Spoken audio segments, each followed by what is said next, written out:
My name is Jason Rao. I'm a black belt in Brazilian Jiu-Jitsu under Matt Serra. I'm from Long Island, New York. So I started when I was 20. I just always kind of wanted to do some type of martial art. I'm definitely known as a bit of a leg locker. That's kind of where most of my wins have come from, but I want to come on top, pass the guard, take the back, submit, something along those lines. Yeah, I just opened my own gym last August. So it's Vanguard Academy. It's in Long Island, like where I grew up. It's going great. We're really happy with how everything's going so far.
Hello and welcome to the prelims for Polaris 26 here in Central Hall in Southampton, England.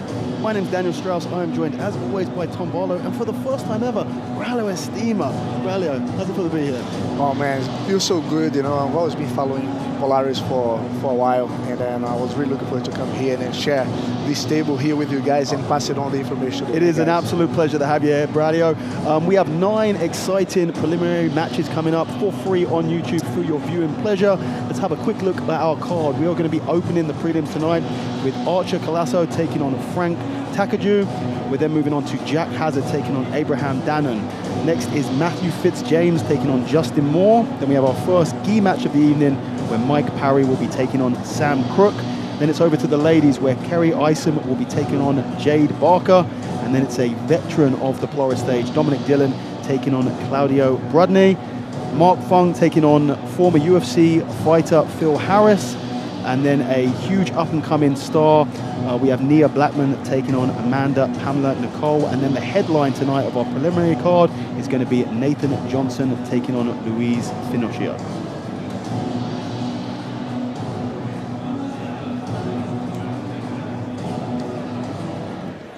So first match this evening, we start with a bang here. 2 exciting up-and-coming youngsters.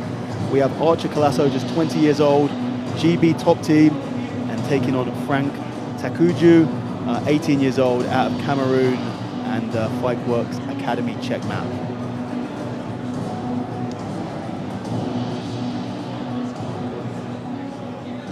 Ladies and gentlemen, good afternoon and welcome to Southampton Central Hall here in the United Kingdom, where we present to you Polaris 26. Let's get the action started and welcome our first fighter out of the blue corner, Archer COLACO. So our first athlete this evening is Archer COLACO, competing out of Spain, but through GB Top Team. And we know the sort of talent that these guys have been producing recently.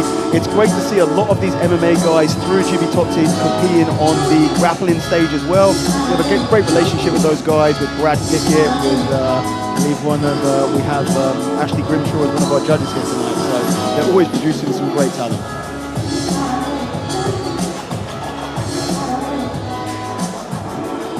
And now let's welcome his opponent, fighting out of the red corner, FRANCK TAKOUDJOU.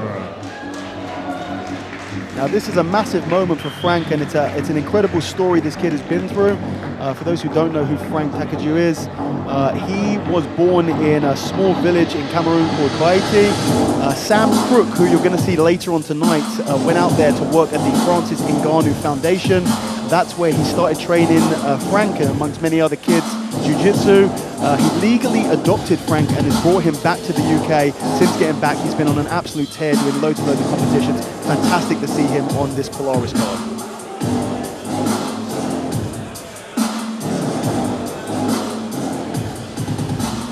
Let's get the action started. Our first bout is in the welterweight division and is scheduled for 10 minutes. Introducing first, fighting out of the blue corner. He stands 5 feet 10 inches tall, official weight 74.7 kilos. Representing Great Britain top team from Spain, please welcome Archer Colasso. And now is Walker's opponent fighting out of the red corner. He stands 5 feet 8 inches tall, official weight 79.6 kilos. Representing Fireworks Academy and Checkmat from Cameroon, let's welcome Frank TAKOUDJOU.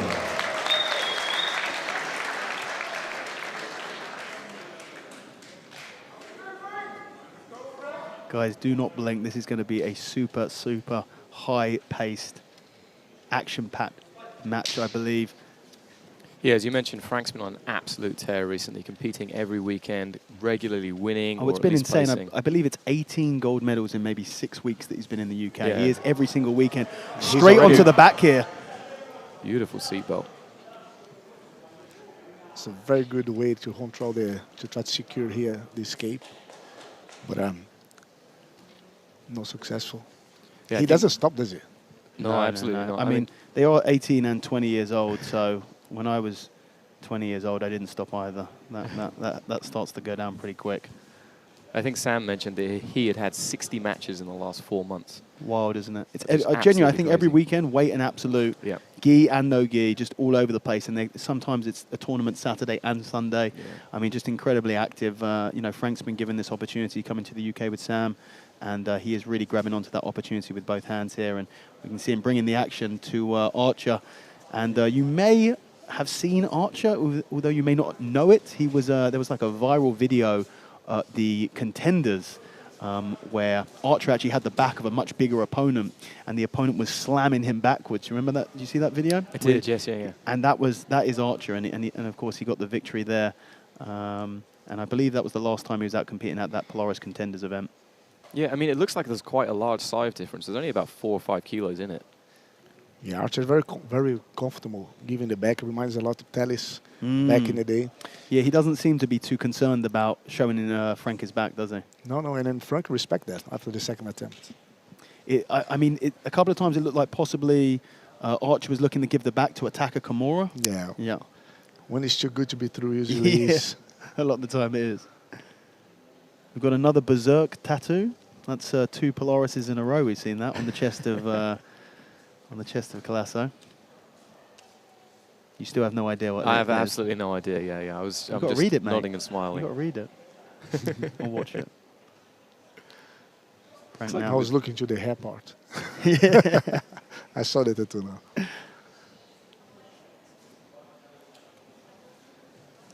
Nice open guard work here by Archer. Very agile with his guard retention. That's a good attempt here. Beautiful jump over here, straight into a attempted DOS. Look how flexible he is. He's trying to come out to the back there. Frank shrugs him off. Yeah, it seems a lot like he's trying to counter on Frank's movements rather than, be proactive in his own work. Possibility here for the leg drag. It's a good position for Frank, but very flexible open guard from Colasso. Yeah, that's when every speed becomes a lot more limited to achieve, right? This kind of game, you need to put a lot of pressure, constant pressure, Yes. kind of unfold the flexibility of the guard player. Yeah, it does. I feel like Frank tries to... He's a very dynamic individual, and I think he tries to use that movement, that speed, and that explosiveness to try and jump past the guard. And I think he's gonna struggle a little bit against someone with the reactions and the sensitivity, and also the mobility and flexibility in the guard that COLACO has. Yeah. Again, trying to lock up another DAS attempt here.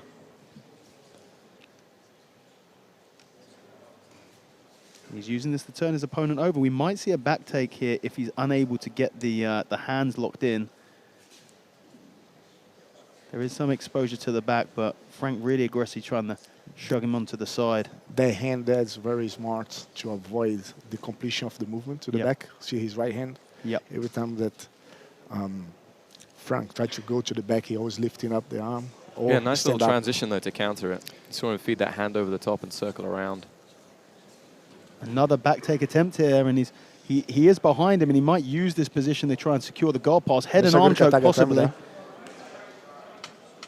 A wave of the finger saying it's not on by COLACO. And FRANK gives it up possibly a little bit too easy. I think when you can't get that, I think the head and arm position, even if you can't get the submission, it's a great way of trying to turn the opponent away from you and possibly look to set up the back. Yeah, that could be on. We've got to talk a little bit about the Polaris scoring system. It's scored over 3 minute 20 rounds. And the most submissions are weighted pretty heavily along with the control. I mean, we do need to actually talk about this, which is the fact that Polaris have kind of changed the rules in, I believe it was the last event, where for the last God knows how many Polarises, submissions have been weighted far higher than any transitional and positional stuff, whereas now that is no longer the case. Passes and takedowns and mount and back, and basically everything is essentially going to be weighted equally when it comes to the scoring. So you can't get absolutely dominated and throw on a veiled straight footlock attempt and expect to get the win here. Yeah, that's a great change. Yeah, I mean, look, with all these rule changes, what it's about is doing the change and seeing what happens, and then kind of adapting to how the individuals, jiu-jitsu, the biggest quest in jiu-jitsu is to try and find the perfect rule set, right? Yeah. I don't think it's it impossible. Exists. It's impossible. Yeah, someone will game it somehow. That was a good approach, yeah. I mean, talking of rule set, we do have to say, it's been pretty one-way traffic. As I say that, a very loose buggy choke from sort of inside the guard position there from COLACO, but it's been pretty one-way traffic in terms of attacking both positionally and submission-wise from FRANK. I mean, we're going to be coming into, in 40 seconds, we're going to be coming into the last round, but I think it's pretty safe to say that FRANK's going to be up 2 rounds to in the first 2. So COLACO's going to have to get a submission, I believe anyway, otherwise he's not going to win this match. Yeah, it looks like he keeps trying to step over that Uchimata and then roll through on the leg. But FRANK's very aware to it and using that to go towards the back.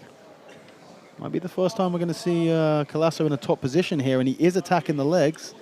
I mean, soon after I say he needs a submission to win this match, we might see just that. Nice, we call this reverse mount. It's not quite donkey guard. That's well recovered here.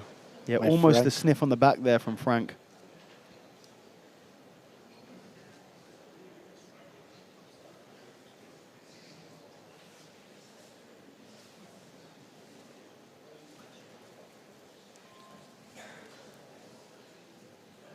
Definitely made FRANK think a lot about this. Oh yeah, you can see a lot of.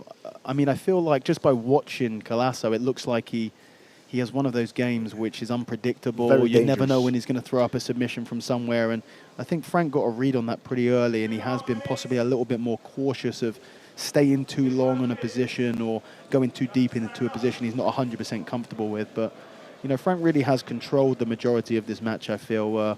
I mean, he hasn't been dominant by any stretch of the imagination. There's a few submission attempts here and there, but none have been super deep. And it's just great to see COLACO looks like a grappler, doesn't he? He's training with an MMA team. He has aspirations of becoming an MMA fighter, but he doesn't look like an MMA fighter, which is great to see. He looks incredibly relaxed. He looks super comfortable here. He really does look like a dynamic young grappler. Yeah, very skillful. Very flexible and using really well the flexibility. There's not everyone that uses so well the flexibility. Yes. And FRANK checking the time. He might be getting a little bit on the tired side. He is a big, strong guy, Yeah, I wouldn't be surprised. He's been going pretty much full out for just over 8 minutes now. I believe this is the first time we've seen COLACO really secure a top position, and it's going to be interesting to see whether he's going to be able to secure a pass or anything. Looks like he's working for a body lock pass here. The hands are connected.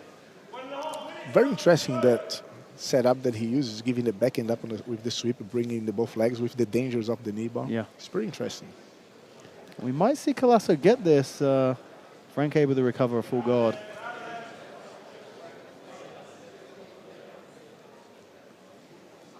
And look like COLACO sitting back for a sneaky little heel hook there.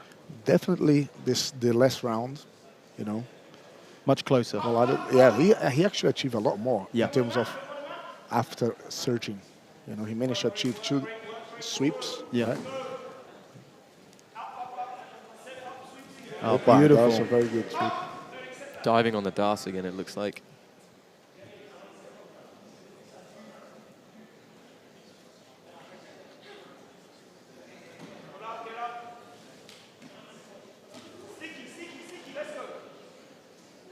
COLACO with 30 seconds left, really trying hard to finish this takedown.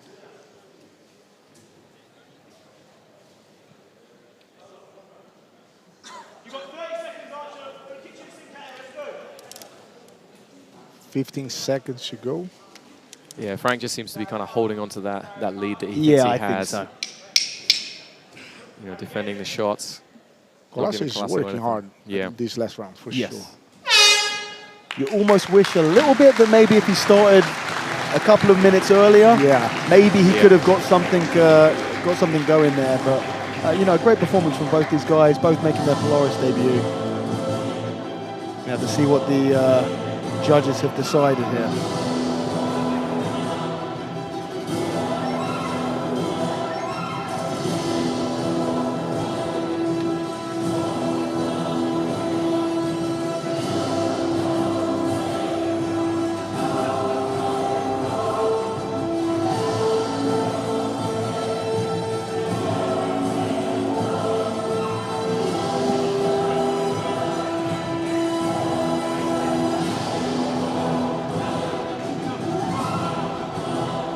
Ladies and gentlemen, we go to the judges' scorecards, and they see it for your winner by unanimous decision, FRANCK TAKOUDJOU.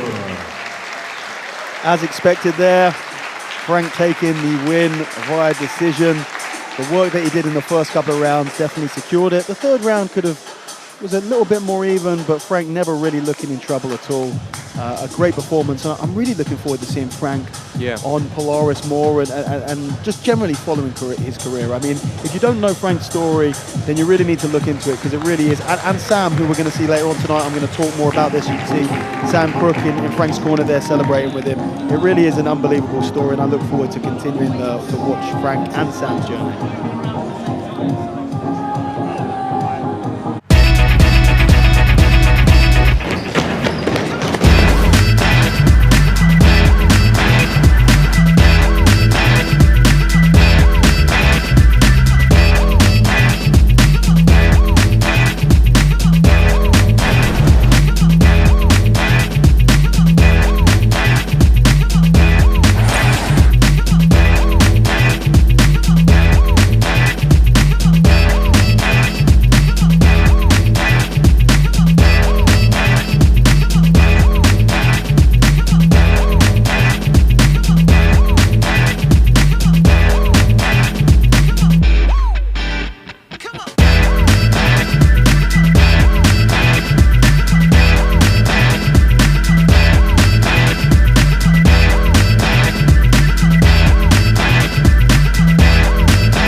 Okay, we're straight into our second match of the evening.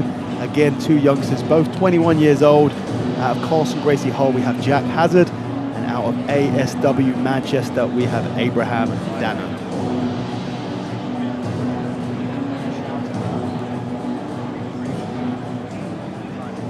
Ladies and gentlemen, let's welcome fighting out of the blue corner, Jack HASSARD. So first up is Jack Hazzard, 21 years old, and he is fighting out of Carlson Gracie Hull. This is going to be a bit of an interesting match. We've got two very similar individuals, both 21 years old, both out of the north, both out of MMA sort of background camps with ASW and Carlson Gracie Hull, obviously training under our Polaris vet and star Owen Livesey.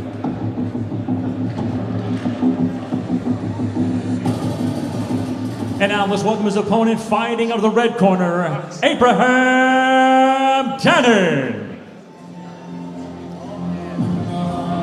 And his opponent is going to be Abraham Dannan out of ASW Manchester under Cam Atakuru. Both of these guys, like I said, they're both grapplers. I imagine they're both going to be wrestling heavy. Both of them coming from very similar styles of gym, so I'm looking forward to a bit of a battle. And you know, always when you see two youngsters, it's always going to be a lot of fun. I mean, I have to say the last tournament that Abraham did, ADCC Trials, 2 wins, which at ADCC Trials is you know, it's not bad. It's a pretty big deal. Yeah.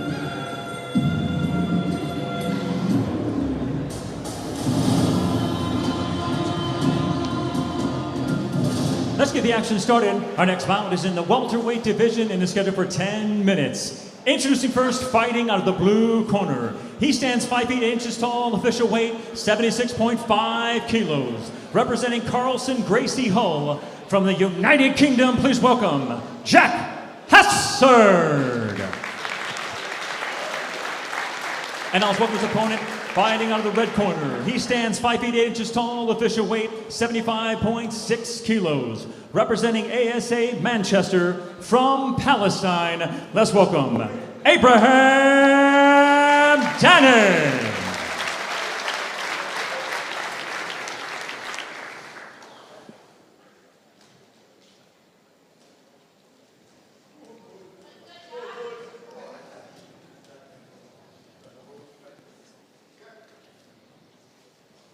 Okay, this fight is brought to you by Warrior, the creators of the world's tastiest protein bar. Try Warrior Crunch today. Pretty hungry. I could do with some Warrior Crunch right now, to be honest. Well, go to the foyer. I'm sure you can get some, Dan. I might do that. Abraham looking like the more physical of the two here. Coming in looking pretty jacked, eh? Yeah, I saw Jack weigh in earlier, actually. He had a little bit of trouble making it. He was very close to the weight. Oh, really? Took him quite a time to get to it.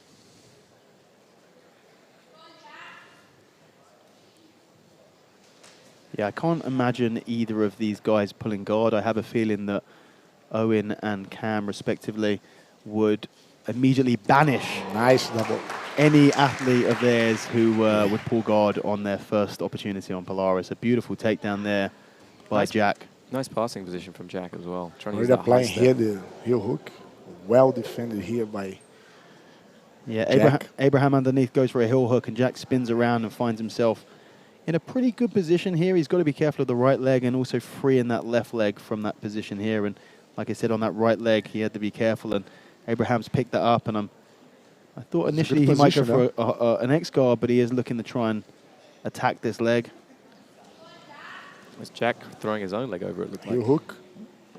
Leg lock battle between two people that you would expect to be wrestlers. Just Well, coming out of ASW, they're going to be well versed in that kind of thing. That's true.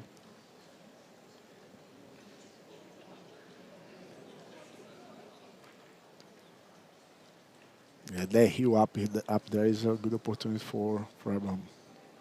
Yeah, Jack's throwing his own leg over as well, trying to separate the feet and go for his own heel hook here. Yeah, you got to offer some threats to be able to get respect to the escape, you know. Abraham pulls out and they return to standing. Good scramble. You've got to be thinking Abraham's got to get a takedown of his own here to claw back a little bit of respect. It was a nice exchange, you know, really, really great shot exchange. from Jack. Very technical. Yeah, and then really nice entry as well, actually, from Abraham.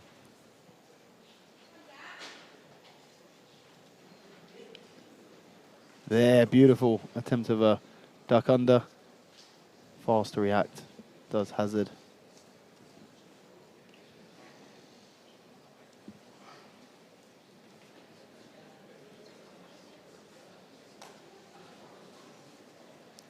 So here, like as we be speaking about the rules, this is considered the first round, and in this case, Jack has one takedown of advantage, right? Yeah, I mean, I would say that Jack had the takedown, and then he had the leg lock as well that forced Abraham to defend. Abraham had that outside double outside Ashi. Neither one really came close, so it's down to how the judges view that. Yeah, I'd probably say that, I mean, another 20 seconds and that will be the completion of this first round. But yeah, I'd probably give the first one edged out by Jack with the takedown. We do have stalling calls as well in Polaris, so if there is a lot of inactivity, kind of as we're seeing, we'll see the referees start to step in and give them warnings.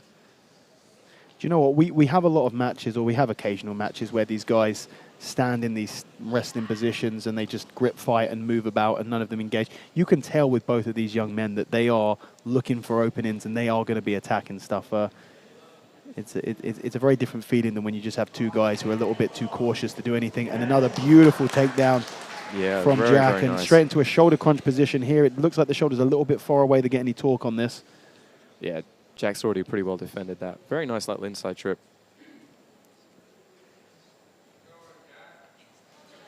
Yeah, this is one of the things that a lot of the jiu-jitsu guys are liking standing part, the stand-up part, you know, to do a little bit of the dance, you know, because there is always a counter of the first move that you do. Is how you deal with the reactions to be able to get the follow-through. Yeah. You know, and then Jack did that beautiful with the arm drag there to cause a reaction, get the Ouchigari here. And there's a shot from Abraham straight into the Warrior Nutrition banner there. And Jack saying he doesn't want to let go because his head's in a guillotine. I think they're going to just have to restart that one from standing. Wow. I mean, that goes to show how strong Warrior is. Look at that board.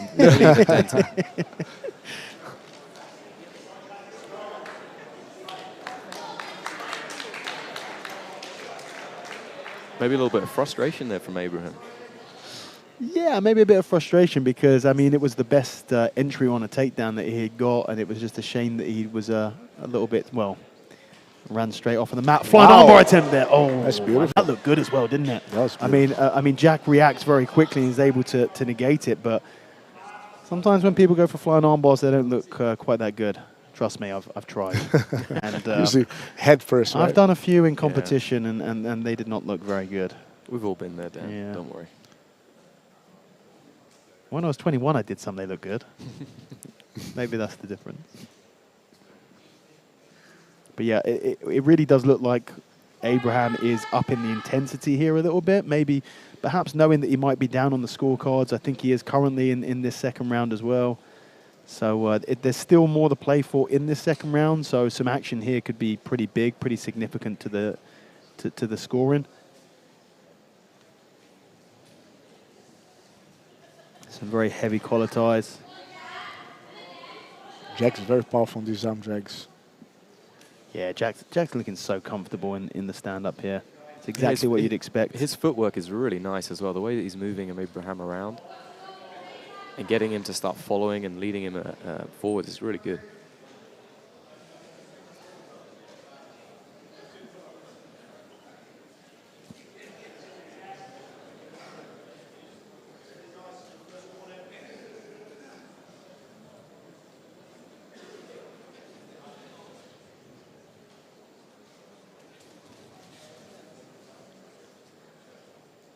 Some feints there by Jack.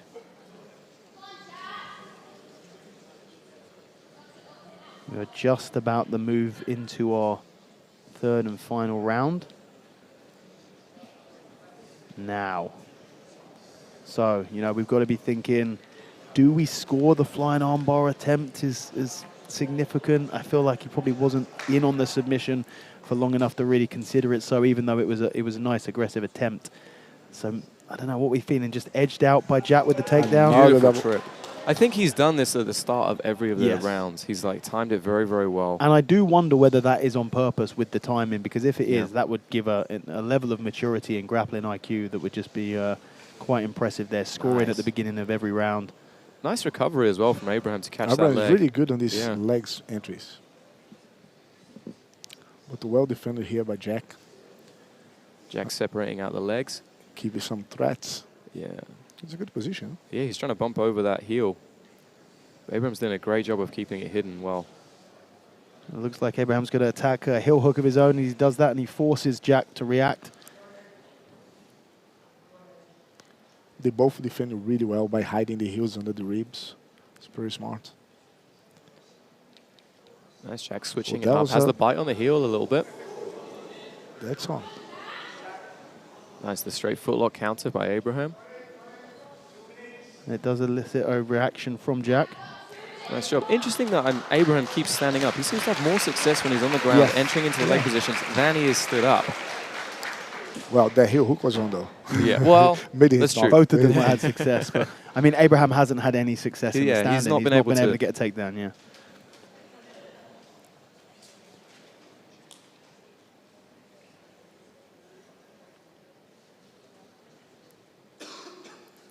I see Abraham kind of leading again with the hips, maybe trying to jump into that Kani Basami. Yeah, we did see a attempt over here, and there you go, nicely called. Nicely squashed. It was quite telegraphed. Yeah. Turning the hips in. Mm-hmm.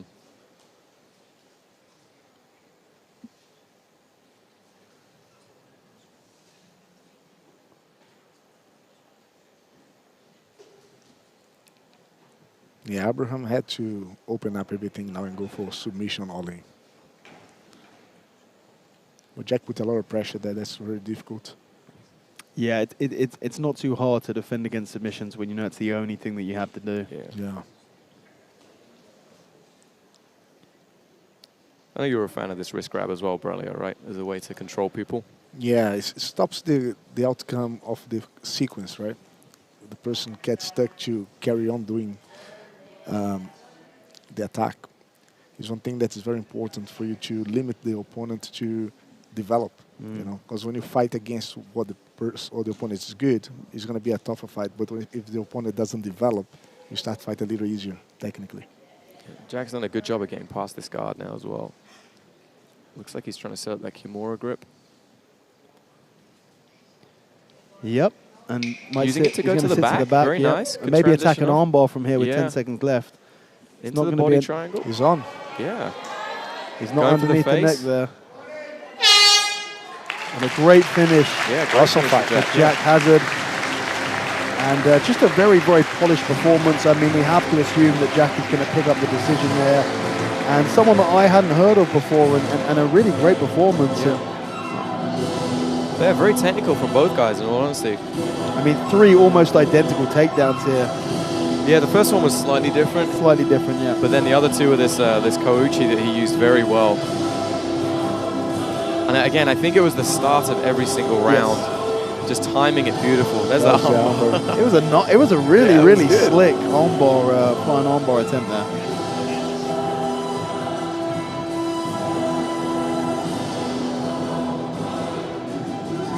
Ladies and gentlemen, we go to the judges' scorecards, and they see it for your winner by unanimous decision, Jack HASSARD. And Jack HASSARD picks up the decision victory there in a great performance. Another young man who I cannot wait to see back on the Polaris stage. I believe that we'll be going back up north. I don't want to give any spoilers away, but there's a possibility that we'll be back up in Doncaster in 2024, and I expect to see Jack on that card. I definitely want to know if those takedowns maybe will begin if it was planned. Because if it was, mate, he's up for something. Yeah.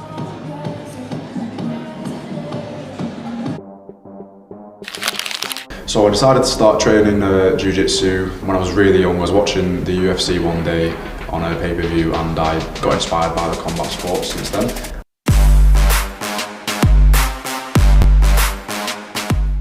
Jiu-jitsu has impacted my life by keeping me disciplined and keeping me on track with my external life goals as well. It keeps me disciplined and keeps me out of trouble as well. It's like, it gives me a long-term goal to work towards. The Warrior has been really helpful in terms of supplying me with the correct supplements necessary for training, so a lot of pre-workouts, a lot of post-workout nutrition. So I always feel confident knowing that I've prepared properly for fight with my nutrition and my training, knowing that I'm faster, stronger and fitter than anyone else that steps on the mat with me.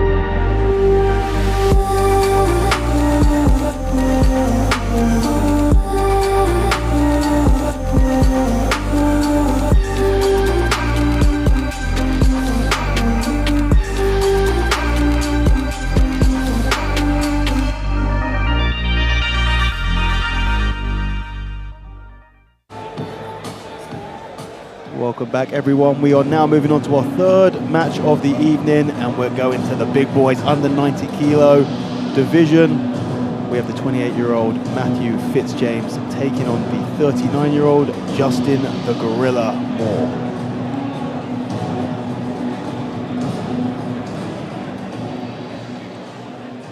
Ladies and gentlemen, let's welcome fighting out of the blue corner, Matthew Fitz-James.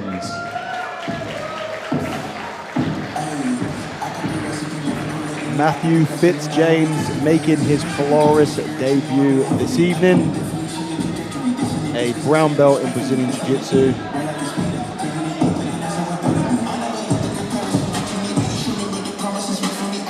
He's going to be looking to put on a show tonight.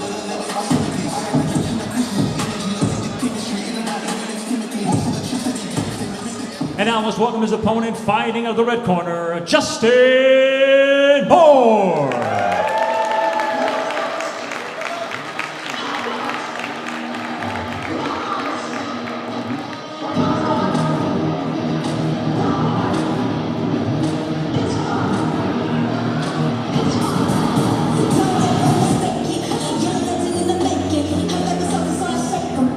His opponent this evening is Justin Gorilla Moore. He is a pro MMA fighter. He's competed on Bellator, he's competed on Cage Warriors. I'm pretty sure I've commentated his matches before.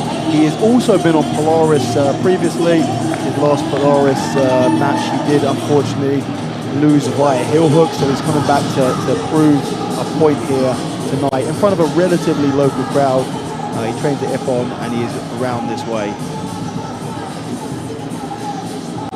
Let's get the action started. Our next bout is in the light heavyweight division and is scheduled for 10 minutes. Introducing first, fighting out of the blue corner. He stands 6 feet tall, official weight 89.2 kilos. Representing Farnham Martial Arts from the United Kingdom, please welcome Matthew Fitz-James. And now let's welcome his opponent fighting out of the red corner. He stands 6 feet tall, official weight 90.5 kilos. Representing Guerrilla Fight Team and Parry Pool from the United Kingdom, let's welcome Justin Moore.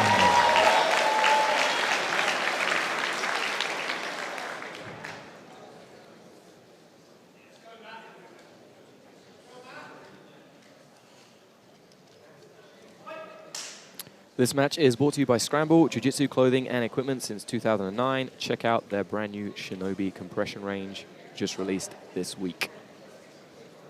Nicely done, and that is a Thank you very much. Scramble set being worn by Justin Moore on top there. And you've got to be thinking that Matthew Fitz-James is thinking about attacking the legs. You know, Justin has been on Polaris before. He was heel hooked. I mean, MMA guys are known for not quite having the perhaps modern knowledge on the leg lock game. Yeah, and so far from his actions, it looks like he's aggressively hunting that leg from half guard here. I think if you've lost once via heel hook, you're probably going to look at that game a little bit more. Yeah, he's really definitely fishing for that knee to get underneath. But Justin is very aware of it and defending well. Yeah. This pressure here now is pretty complicated here for Matthew. Matthew's done a good job of framing away and creating some space, though, because that was a lot of heavy top pressure. I mean, there is a pretty obvious difference between the physicality of these two gentlemen. Justin Moore living up to the nickname Gorilla, looking like a bit of one. And there is the entry on the leg and a big reaction from Moore. And nicely done to escape there. Great work. It was a really big reaction to that leg entry. It was. It shows the worries. Yeah. I mean, when we asked Matthew any thoughts on his opponent, all he said was bad knees. You could be talking about 90% of the people who've been doing jiu-jitsu for longer than 5 years. Even Mark Zuckerberg had the experience, right? Yeah. Now he's a real jiu-jitsu guy. Yeah. Now he's had ACL surgery. Now he's welcome to the club. We accept him. Yeah. We bring him on as one of our own. Solid little collar tie from the top there from Justin. And again, you can see aggressively holding onto that leg. Yeah, he really, really wants that leg. And the heel hook is already getting in a good position there. He's trying to go for the knee bar maybe, but now he's going to shift now to the heel hook. This is a bad position. He's on. He's on. Oh, he's not tapping early though. He's trying to kick out of it. The knee's out. He's rolling the here. Knee's out. Yeah. And he escaped. Well, but that was a very big advantage here. Yeah. For Matthew in the first round. Oh, absolutely. Just the finish, just the end of the first round. Yeah. You see Justin jumping back in that top pressure again. Yeah, I was positive that Justin was going to tap there. But a great job of being able to escape that and immediately counter in and in a good position now trying to tie up that head and arm. Yeah, he needs to keep that grip with the left arm under the head to avoid that. Yeah. He's leaving too much space here and it's allowing his opponent to get on this far position. I mean, he's looking to attack a Kimura here. Might get turned over though from it. I mean, but if the hand position's tight. Oh, this position looks good. Unfortunately, he loses it, but a nice attack there and straight in the side control. Cannons in side control. He's coming back in this round, right? Yeah. Because now he has the pass, has also a submission attempt, which was also dangerous. Yeah. His style of grappling is very reminiscent of MMA style, though, right? It's very much top control. He's creating little bits of space to, like here, that would be an elbow dropped onto the head. Yep. Continuing the pass here, we might see another Kimura tie-up. Possible guillotine attempt, back in the side control, going for a neck crank here possibly. Yeah, the one-armed guillotine. Gerald Masharek, Mershart, who we have on later, is very, very good front headlock game. Yeah, I'm really looking forward to this fight. Yeah. I was checking out his record earlier. He's got 27 submissions in and MMA. the vast majority of them are a guillotine? Guillotines, darces from that front headlock position. He's got long arms, isn't he? Justin's definitely now a lot more dangerous and more controlling. I can't quite tell if it's that Matthew maybe is... I mean, he's applying this here. Squeezing it through. I feel like Matthew's really slowing down in pace a little bit. I think he really put a lot into that last heel hook attempt, and I think maybe a bit of frustration, a bit of energy leaving him as he loses it. And he's wilting a little bit with this pressure that Justin's putting on. Yeah. Legs are open. I think this is a very good position. I think he's going to look to possibly tap here. Oh, you can see in his face that he's not happy about this. He is not happy at all. Looks like Justin's just struggling to get the arm in. Nice transition around towards the back. That was such a good position to be. I mean, this is interesting. I feel like this is the first time so far this evening that we've seen 1 round apiece. I mean, obviously, there's plenty of time to go in this second round, but there's a tap. Wow. There is the tap. That is massive. What a comeback. What 100%. What a comeback there. We were positive that history was going to repeat itself, and you know what, Justin, I have no doubt, was thinking possibly the same. This guy's got on my leg. He's torquing this knee. He was able to escape, and then as soon as he escaped, suddenly the match completely changed. It flip-flopped 180 degrees. Here's that heel hook attempt there. And there was a couple of rolls here, and he's applying that pressure the entire time. That's what changed everything. And once Justin got on top, he was just able to implement that physicality, that dominant top game, and finally able to get the submission. Beautiful work. Yeah. First submission of the night.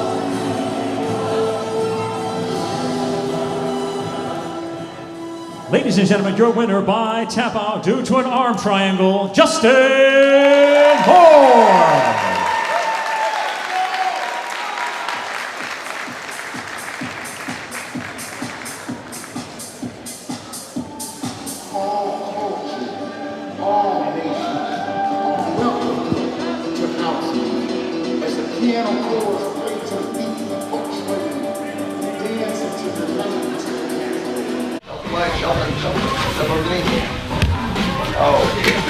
we've got a couple things going on today. Let's see, today's October 15th. There's a lot of music happening because a minute ago I asked Chris, I was like, hey babe, can you turn the Bluetooth off on the iPad so I can put my music on? He was like, oh, for sure, and then blasts this music that kills plants.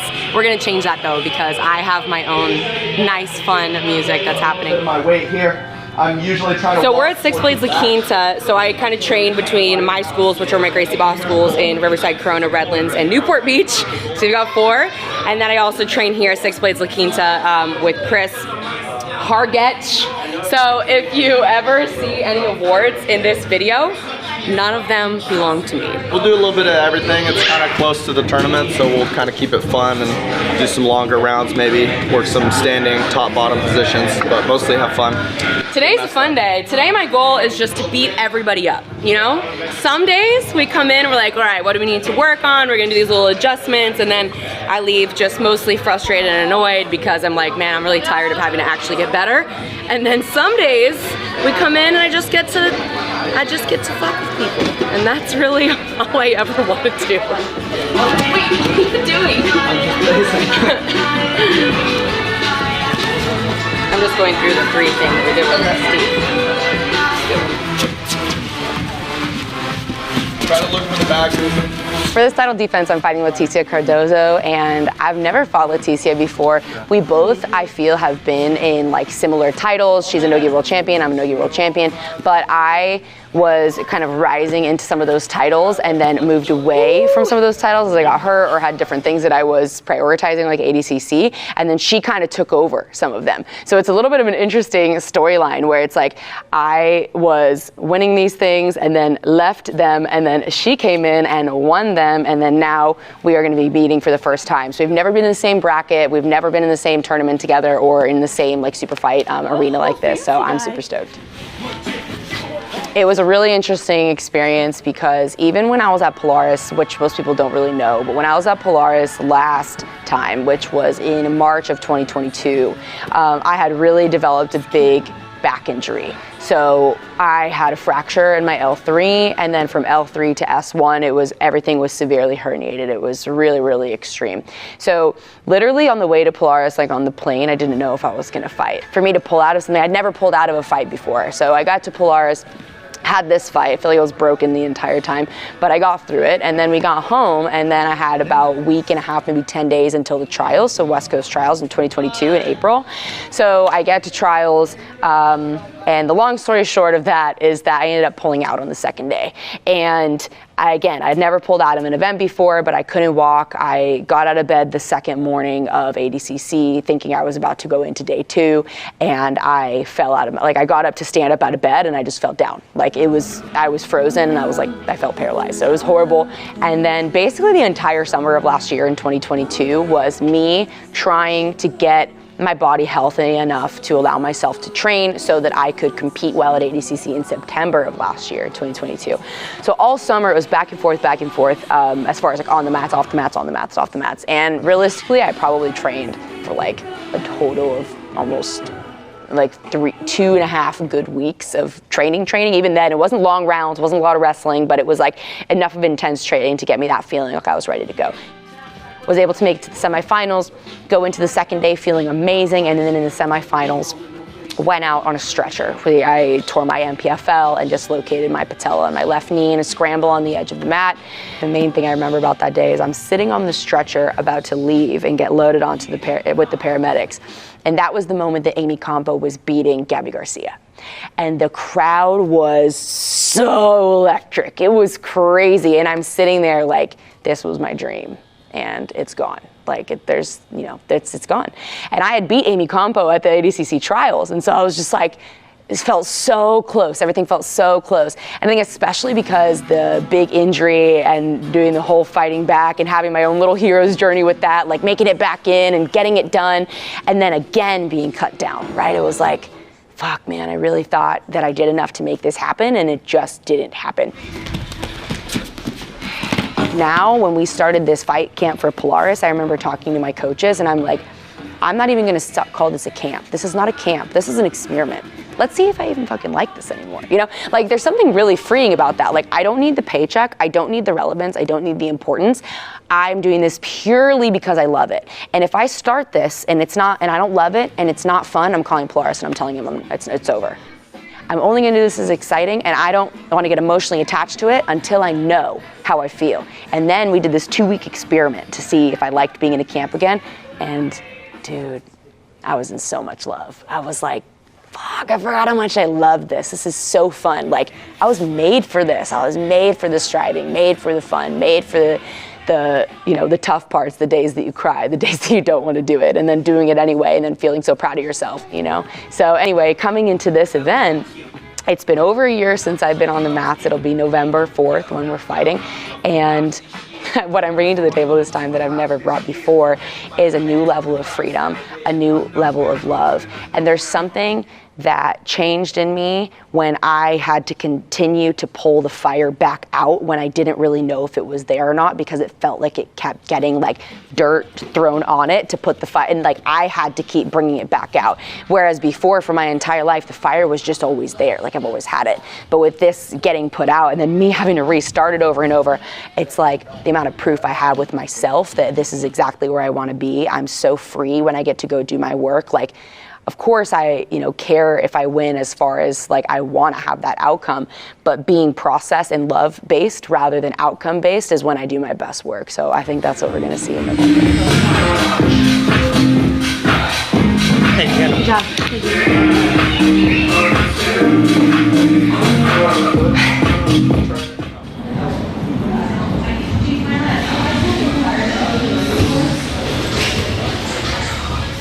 We have been working a lot on the snap down and the takedowns, and today this week actually we focus more on the single leg stuff.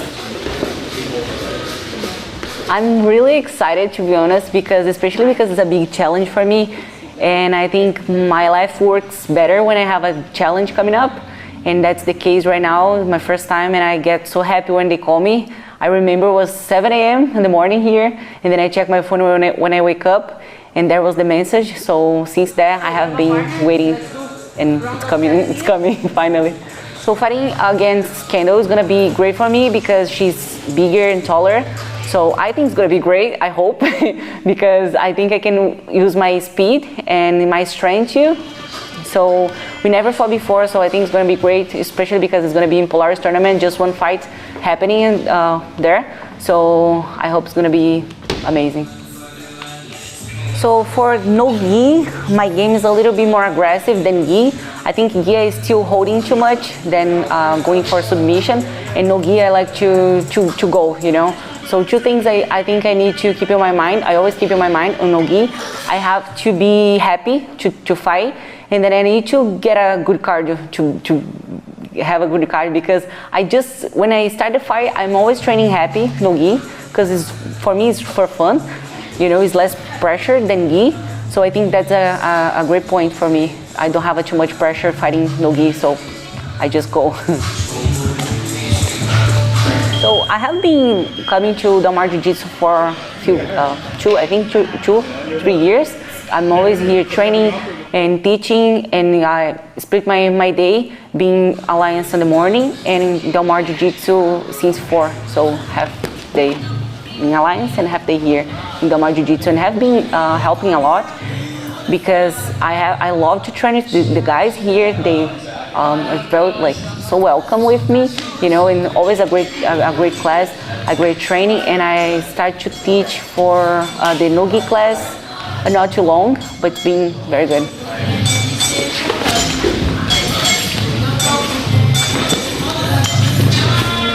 So for this camp, I know she's a wrestler, so I'm doing wrestling every day. I have been doing for a while, but I stopped a little bit afterwards, and I'm working a lot from the ground too, because if the fight's too much on top, like changing, and if she don't pull or don't take me down, I hope I'm working a lot of leg locks and stuff from bottom. So I think I have a good plan on top and on bottom for this match.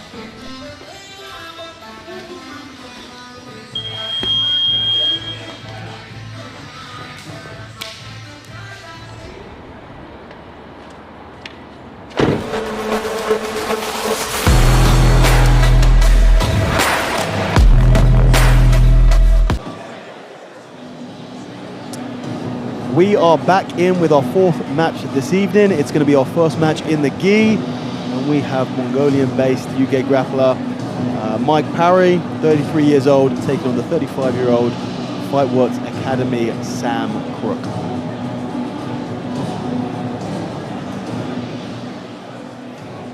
Ladies and gentlemen, let's welcome fighting out of the blue corner, Mike Parry.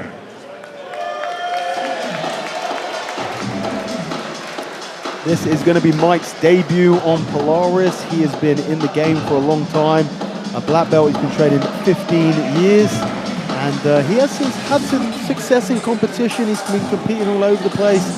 IBJJF, he did some of the early One Grappling championships. And really looking forward to stepping onto the big stage here tonight to take on a very game opponent in Sam Crook.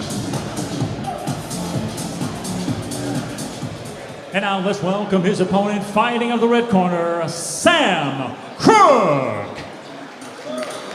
Sam Crook, obviously someone that I've already mentioned tonight. Sam is the reason why we saw our first match, FRANCK.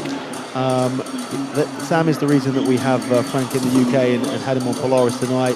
Sam has been competing just as actively as his student and adopted son FRANCK has been, especially since he's got back from Cameroon just a couple of months ago. He's been on an absolute tear, taking out some massive names in tournaments all over the country. So it's great to see Sam finally. I can't believe we haven't seen him on Polaris before, but it's great to see him on there tonight. Let's get the action started. Our next bout is in the middleweight division, scheduled for 10 minutes. Introducing first, fighting out of the blue corner. He stands 5 feet 10 inches tall, official weight 81.9 kilos. Representing Hampstead, BJJ, and GF team from the United Kingdom by way of Mongolia, please welcome Mike Parry. And also welcome his opponent, fighting out of the red corner. He stands 6 feet 2 inches tall, official weight 82.3 kilos. Representing Fightworks Academy and Checkmat from the United Kingdom, let's welcome Sam Crook.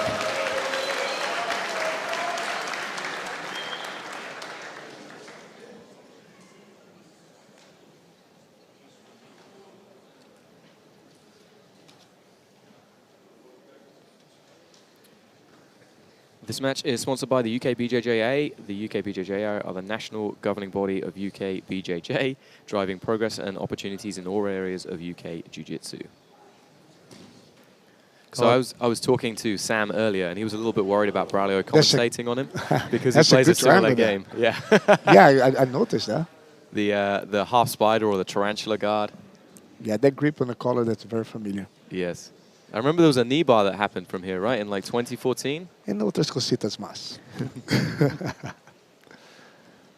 Yeah, this is I mean, Sam has just been competing. I would say right now in the UK, Sam and FRANCK, who we saw on the first match tonight, are the most active competitors in the UK. Over the last couple of months, they, again, Sam has this unbelievable story. He had an opportunity to go and work at the Francis Ngannou Foundation in a very small village in Cameroon called Beatty. He went over there, dropped everything, went over there to live, basically doing charity work, building a foundation, teaching martial arts and grappling to youngsters out there who don't really have any opportunities in that part of the world. And he was there for 2, 3, 4 years, and he's only recently just come back with his adopted son, FRANCK, and these guys have just been tearing up the competition scene. Yeah, he's showing a very versatile open guard, use a lot of foot on the biceps to keep the distance. And Mike Parry is like in a position that he's at, is very defensive, respecting a lot. It's quite hard guard to be played against. Yeah, it's got great control of the posture with that collar grip, and the advantage of the foot on the bicep makes the gripping on top very difficult. I like as well that the spin with the lapels, with the threads that he's using together. Yeah, it looked like he was setting up the worm hat choke, right? Yes. Coming across the neck. The worm hat? Yes. Wow. This is going to be completely outside Dan's game. Every time I do this, I learn new words for things. But it's the gi, so I don't care. Well, that's one of the 2 gi fights today, matches right? tonight, Yeah. Who else This is in the gi? Galaxy guard here by That was made famous by someone. Sam. Yeah, for example, like whatever Mike Parry is trying to do, it's like the best way to keep annihilating the pressure of the lapel. and Yeah. pass it on the point. This is actually the second time these guys have, third time these guys have Oh, fought. really? Yeah, Mike's won both of their way. previous encounters. That's super interesting. It's a good Do you opportunity. know how long ago it was? No, I don't know. Interesting. Yeah, his right arm is being stuck there by Mike Parry. I can't quite tell if he's got anything on that. It's on just that a far hold side control. arm. That's what's stopping him from taking it back. Yeah, you can see But that he's Sam's still trying to going. put that hook in there. Sam's Mike's going coming to try and up take on the back leg. off of this. It's a real a battle very for the good- back position. Nice closing Well of the space by recovered. Mike. That's what you don't want. Mike putting pressure on there. Yeah. Well recovered here by Sam.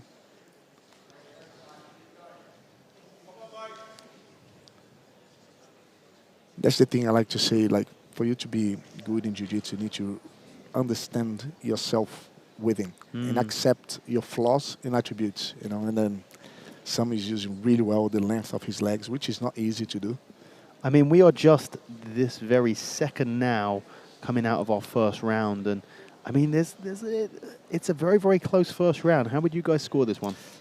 Yeah, it's been very close. In my opinion, I think Sam is searching more for the attacks I to agree. make it happen, and Mike was working on the counter-attack.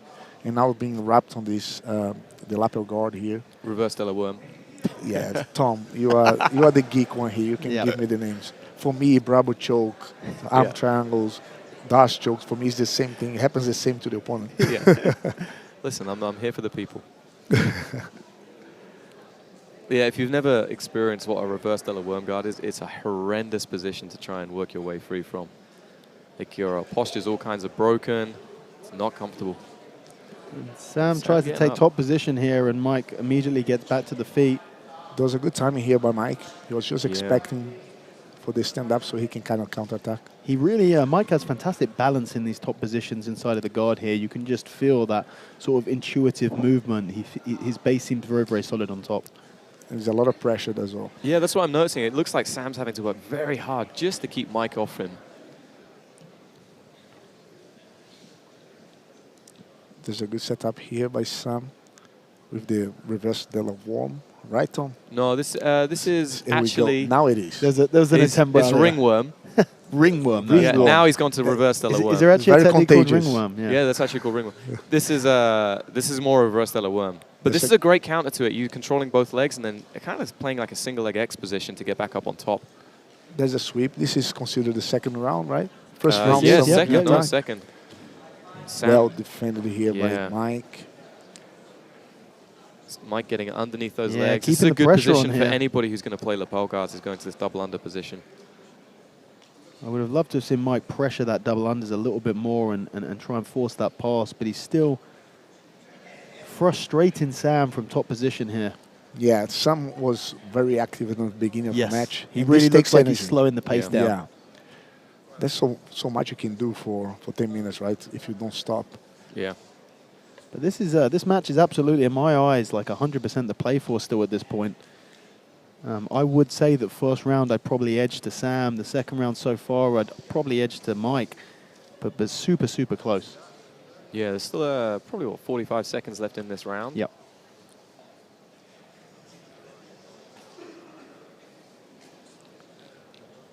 I think the only thing going for Sam is he is being the aggressor in these positions always. And Mike's kind of more countering what he's doing. Yeah, I agree with that.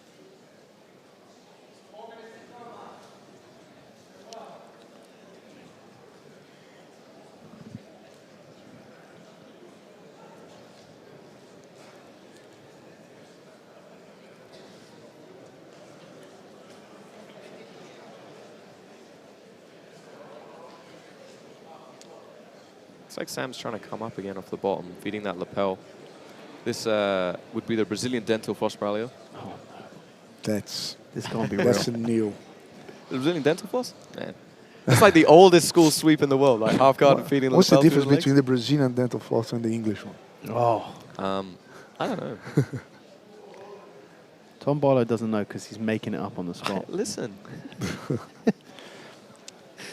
Here, Sam is definitely putting Mike on the back foot. I mean, we're into the third and final round here. This really is close. Is that a steamer lock that coming up? Maybe. Now that's a technique I've I heard think- of before. Yeah. That See, one oh, I've heard of so it's before. okay when it's Braulio's technique, but when it's real techniques like the... There's a straight foot lock there here by Sam. Yeah. That was a nice adjustment because Mike was doing a great job of controlling his gi pants and preventing Sam from coming up. Tom, if you come up with the Barlow bar, I'll learn what it is, and I only have the one forget. technique, the Sakuri. Didn't even name it after himself. No. The mighty Barlow. The mighty Barlow. Listen, you commentated on that match. That's a good position here by Sam. Possibility. Mike doing a good job of jumping up on top. It shows a lot of the pressure that Mike has, right? Because Sam was in a very good spot there. And holding this pass position really nicely. Sam's really struggling to try and regain guard there, and actually gives up the back position, that turtle position, to try and attempt to get back in. And shaking Mike him almost, off now. Nice job. Yeah, Mike almost taking the back there, and Sam does a great job of shrugging him off over the top here and finishing in top position. Sam using the knee on the face technique. It's always useful. I mean, really more transitions have happened in the last 30 seconds than in the previous 8 minutes. Yeah. And some taking the best out of it. Yeah.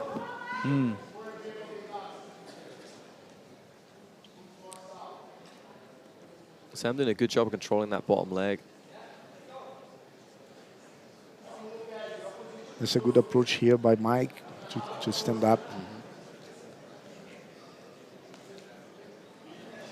Sam using the pin in the sleeve there of the right hand, which stops a lot of the completion of the movement that Mike has to do to be able to achieve the points. Yeah. It's my favorite part. It's my favorite part of any jiu-jitsu event when they drag the competitors back to the center. You can tell this is a two-man drag It's because a they're at two-man least drag. middleweights. Yeah. Let me see. Some lightweights, a featherweights, but look at that. Look at that. We love a drag to the center, and the audience appreciates it as well. That's solid. I feel like we need to set up a conveyor belt style mat where we can just readjust it. And you can see the crowd, endless mat. The crowd's coming up very thick. You know, the main card's coming soon. We do have a sold-out crowd here at Southampton Central Hall for our main card, and it's going to be a super fun main card, I think, and we are starting to get a little bit busier here. There's some get a little bit more controlled situation here. That's on the hook here. That's 1 minute to very go good. here.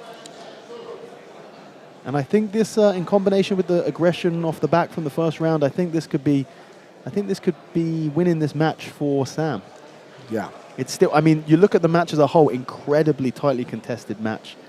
But when you break it down into the rounds, I think most of the work that we saw Mike doing was actually in that middle round. Yeah. Nice use of that Bravo grip. Are we allowed to use the Bravo grip? Is that a real thing, Bravo? Is it Bravo or is it lockdown? Oh, a Bravo grip behind the neck with the lapel. Okay, the Bravo. I was talking about the legs. I refer to the legs on the half guard. This would be the lockdown, yeah. They got it.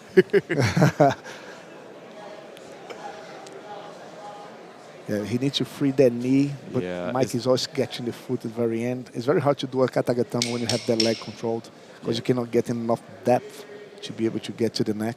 It's very hard to pressure through that lockdown position as well. I mean, Sam's trying the pressure through, and that is 10 minutes done. A very, very hard-fought battle between two highly seasoned competitors. Yeah, really technical match from both Very guys. technical. Beautiful jiu-jitsu in there. I was really impressed by the guard load for Sam. There's a good inversion here Mike did. Very good control, well recovered. He missed this opportunity through the back attack. That's when Sam started getting back in the game. That was a real pivotal moment there as he came over the top position. And we're going to have to send it down to the judges to see how they've tallied up their scores. Ladies and gentlemen, we go to the judges' scorecards, and they see it for your winner by unanimous decision, Sam Crook! Sam Crook taking the decision there. They may have competed 3 times, and Mike won 2, but Sam got the one that really counts on the big stage. A great debut from both these guys. I'd love to see him, you know, like you said, very technical, exciting gi battle. So it's great to see both these guys on the mat, and it's a great night for the Beatty crew, for Sam and Frank both picking up the win tonight. You can see how Frank was really proud. Oh, 100%, yes.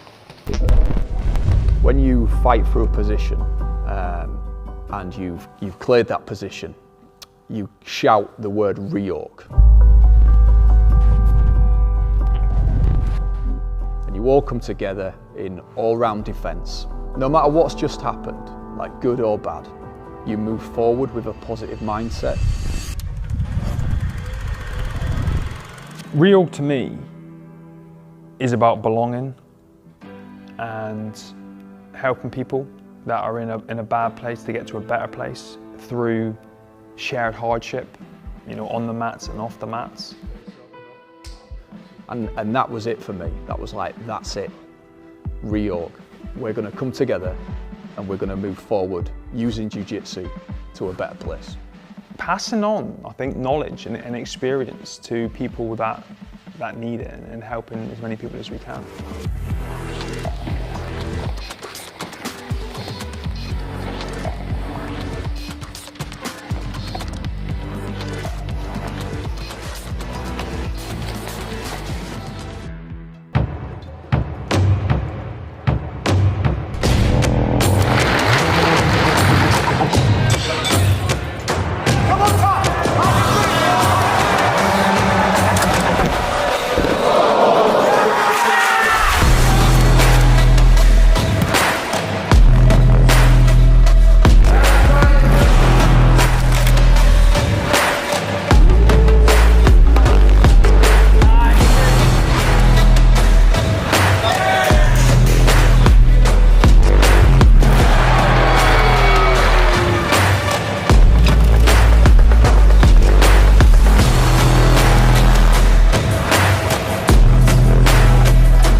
Okay, straight on to our next bout. It's going to be a 60-kilo match, and our first women's bout of the evening.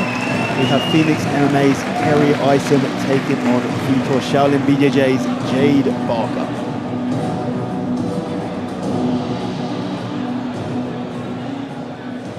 Ladies and gentlemen, let's welcome, fighting out of the blue corner, Kerry Isom.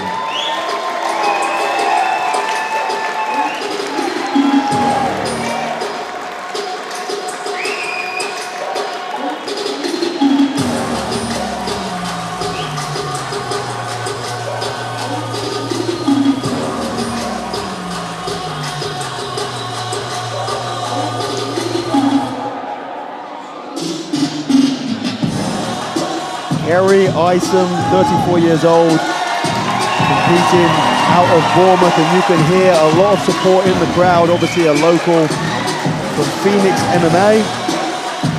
She's been training 7 years and is currently a purple belt.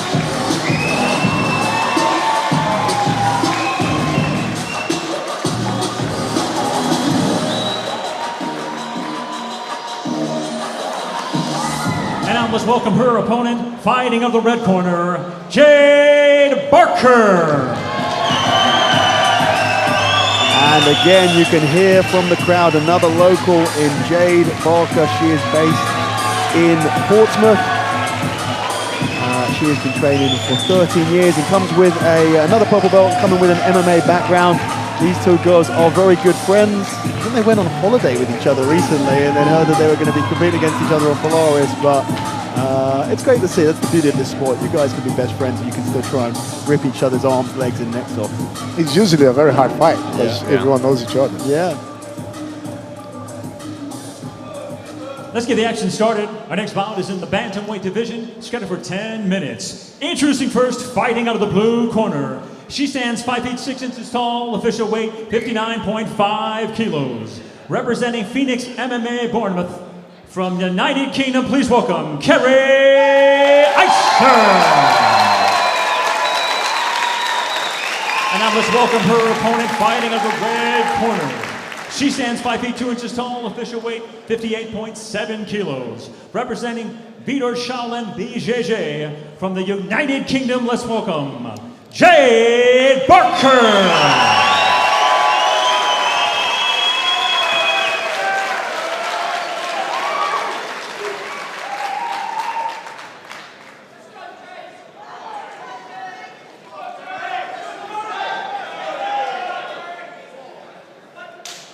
This match is sponsored by Tatami, the world's largest jiu-jitsu brand, trusted and worn by champions. This is such a fast pace for a start of a match. I don't know about you guys. I feel like between the two girls, every single person, half the people in this room are here for Jade and the other half are here for Kerry. Lots of energy in the room right now. And Jade does come from that MMA background, so you can expect to see some attempts at wrestling here, but it's Kerry who manages to get to top position first and almost in a position, the triangle there, and Jade's able to get that right leg on the inside, immediately trying to attack a leg. Hook attack. Yeah. Kerry does a good job of defending that leg and hiding that heel. And looks like she's going to try and attack a leg of her own. Oop, Simalock. How excited do you get when someone submits someone in a match that you're commentating with a steamer lock? I get it's very pretty proud. good, right? Yeah. It's pretty cool.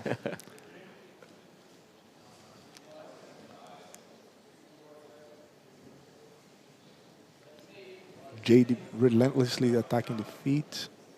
Yeah, she does love some leg locks. The foot is out though. Yeah. Switching into a twisting footlock here, and that's a toe hold, Dan. That's a twisting footlock. I mean, it is literally a twisting footlock. I know it's also literally a toe hold, but is a twisting footlock any different? Yeah. Is it the other way around? It's like Kimura Americana. No, I'd be like a straight footlock that's twisted. No, bro, that's wrong. I'm sorry. That's ridiculous. That's absolutely preposterous. Bralo, is a toe hold the same as a twisting footlock? The mechanics are very similar. You're saying they're not the same thing? They are. Mechanically, what happens to the foot is the same, right? Well, this is it. She looks like she's got a bite on the heel. The heel is on. Yeah. Yeah, She that's switched a that nice power bite grip. there. Nice job of hand fighting. Yeah.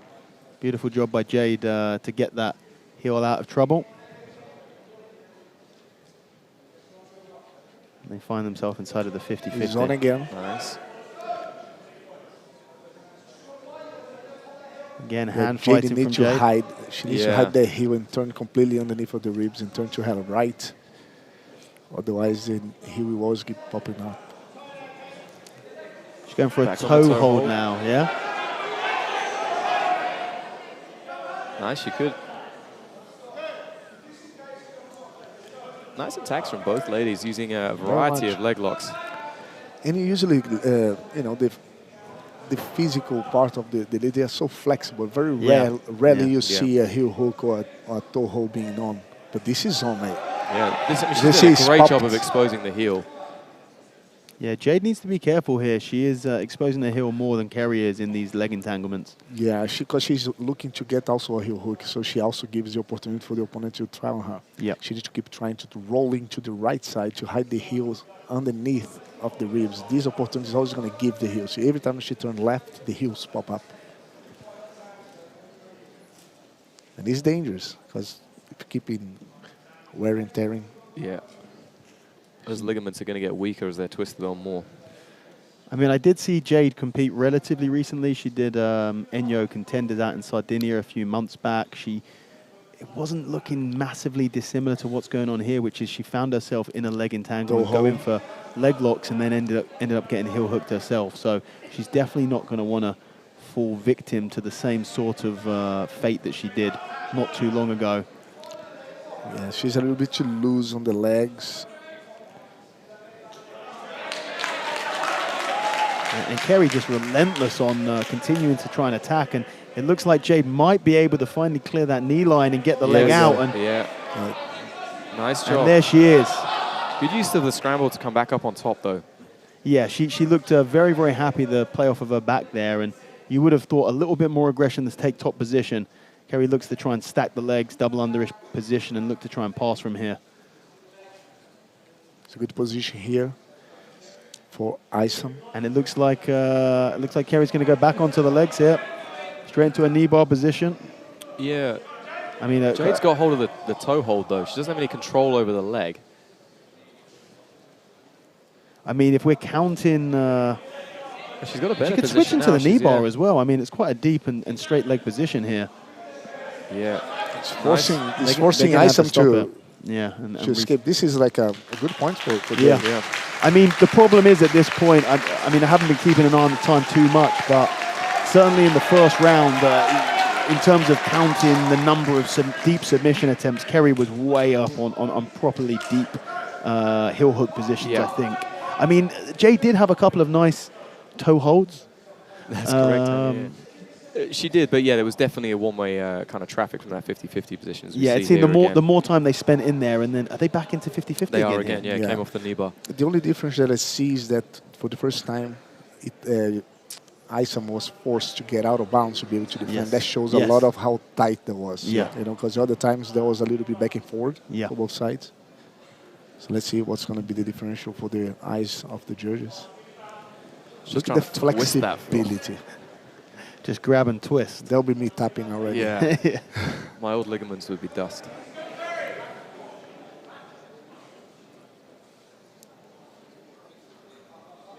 See, when she turns to the right, it's always pop the heel up. Yeah, she's and exposing her own heel. Yeah, she's trying to pressure through the 50-50. She did a much better job when she was stacked the hips and threw the legs over. Trying to switch into an outside heel hook position here. And it looks like Jade's in a great position to remove that knee past the leg line. She's getting it out. Might try and attack the back from there. She didn't complete the removal of that leg though. And I'd love to see Jade try and control top position here, and she finally gets it. A nice pass in the side control. She wants to, from here, really wants to flatten out her opponent. Throws the legs up here to try and attack the arm. Jade does have to be careful about these leg entanglements again, because Kerry just is getting the better of her when they're getting into these 50-50 guard positions. But, I mean, we have one more round to play here. I don't know how you guys are seeing the scores, but you've got to imagine, for my money anyway, Jade is up 2-0 right now. I think so, yeah. I think so too. Especially that she's doing bad on top as well. That middle round was the very dangers close, like that. I mean, this might be a guillotine. Jade has a great guillotine. Oh, this is tight. It is on. I mean, I will say at this point she has been to my guillotine seminar, so if she finishes this, I will take all the credit. If she loses it, she couldn't have been paying attention. But this position is great. I mean, I think that this might be the elbow super high. I don't see any real way. Well, that was really good. And you can see how red the head of Kerry Isom has become, and that's going to be picking up this third and final round for Jade. But you've got to imagine Jade's got to get the submission here. I don't think that she has an opportunity to win a decision at this point. I might be wrong. I wasn't paying too much attention to the specifics of the time, as per the rounds, but you've got to feel up until this point, apart from that guillotine, Kerry has been the one with the deeper submissions. Yeah, she's got to watch the back take here. Jade shouldn't be holding on to this leg. She should be trying to avoid this position. Very, very static in the hips here, and it's really allowing Kerry to solidify a position on the back here. Not great news for Jade. Dan, let me pick your brain here. Yeah. If you finish the final round with a lot more dominance, does that count? It does not count. It's not like a 10-point must where you can score a 9 or an 8. It is literally which round you score. So the first 2 rounds could be really close and you eke them out, and then the third round is absolute domination with the other person and you're still going to lose that. And the reason for that is well, I think it's just so you can never rest. Well, I guess you can't rest for one. If you're super dominant early, you can't rest for the next 2 rounds, but it does mean that if you're a little bit dominant for the first 2 rounds, you kind of just have to survive. So Kerry needs to go for submission now. Well, I think that Kerry is probably winning this match from the first 2 rounds, to be honest. So I think, but it's hard to know for sure. And if she's able to get the submission, it's just not going to matter. And this is a great position. She's got plenty of time to work from here, 1:10. Jade is going to be defending against this with all her might, and a nice 2-on-1 position here so far. The body triangle is locked in. It's going to be very difficult to escape this back position. She's trying to turn into it.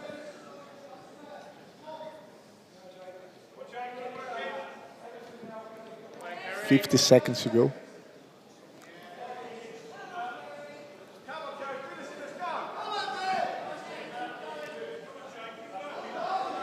Really digging that arm. Oh, yeah. She's defending really well. Yeah, nice defense from the back here. But again, it's all that one-way traffic.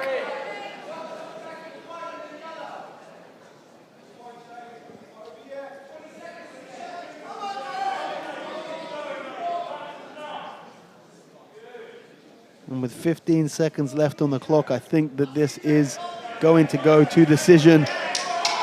Jade trying to get a footlock there. This time you've got to try anything. Yeah, right? absolutely. And a nice back and forth match. Yeah. And they're all friends again. And they're friends again.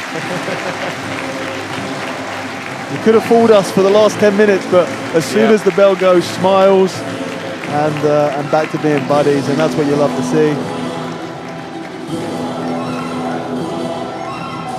And here's some of the highlights. This was the early top position attempt. Here's that guillotine. That was on. Yeah, that was this was super tight, and the only issue there really was Jade just wasn't able to keep that top pressure for long enough. I think if she had moved around a little bit, got a bit more of an angle, maybe stepped into mount and pushed the hips in, I think she could have finished it. But a really, really fun match, back and forth, very close. And now we're going to have to see how the judges see this.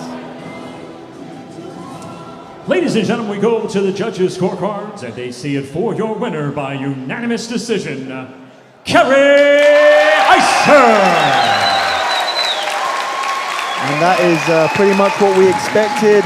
We think the first 2 rounds went to Kerry, just more submission attempts, a bit deeper, and it really did come down to those 50-50 positions, to be honest. If Jade could have stayed out of that 50-50 guard, then this could have been a very, very different match. Yeah, she had some nice attacks, but just didn't have the control, and every time...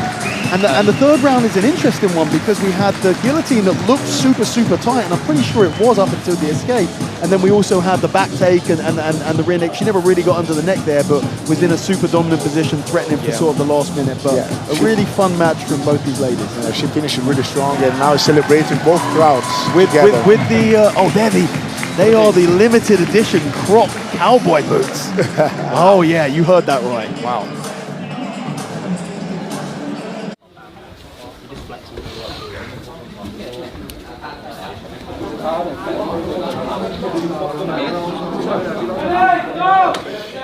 So we're drilling very specific positions, and in each position we have a specific goal.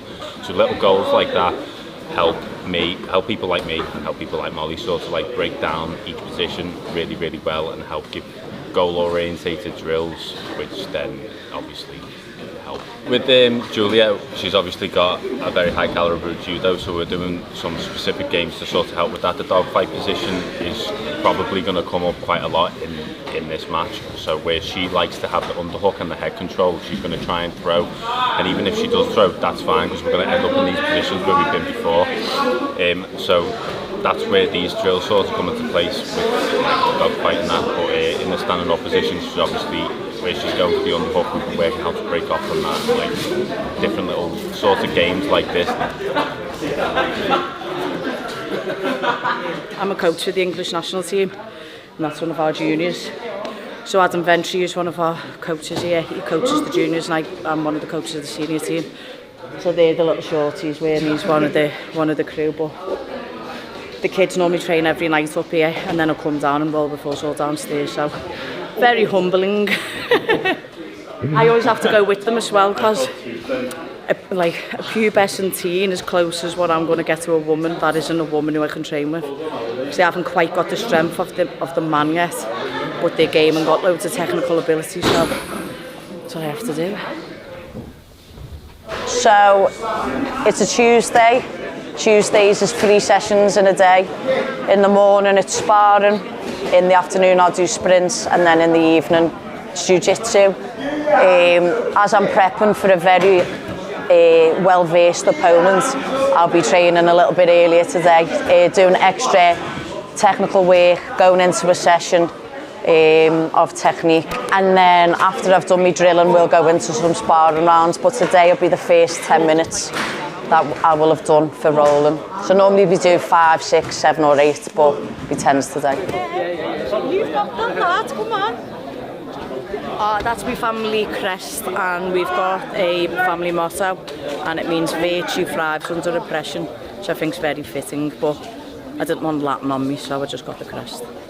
4 people to do 5 minutes each with me just to get that, and we'll try and go comp, 2 are very comp style, and 2 will be a little bit more submission heavy, make me want to spew me guts out. What we're going to do, how it starts is how it's going. Man's got no knees now, no ankles. I feel like I've just completely stopped striking. and I'll probably stop for the rest of this year and just focused on grappling shows and just trying to enhance my grappling skills. But my last 3 opponents in the UFC have all been grapplers. 2 have won and I've beat 1, so not too much has been different. To still grapple every day. This time though, I'll probably be fighting an opponent, or should I say competing against the opponent who's my size. The last 2 girls I fought have been about 20 pounds heavier than me on the night, so it'll be nice to fight someone who is quite like myself, do you know what I mean? I think when I was on the big high of them really big free fights, when I got the big bonuses and big finishes, didn't have time to compete in grappling, and I had a bit of a name at that time, and it was like, just keep working on yourself, keep working on your business and keep progressing that way. Now that I've got a fight till next year, I've been allowed and been given the okay from the UFC to do these things, to do the World Championships, to do the British Open in a couple of months. So it's free reign for me.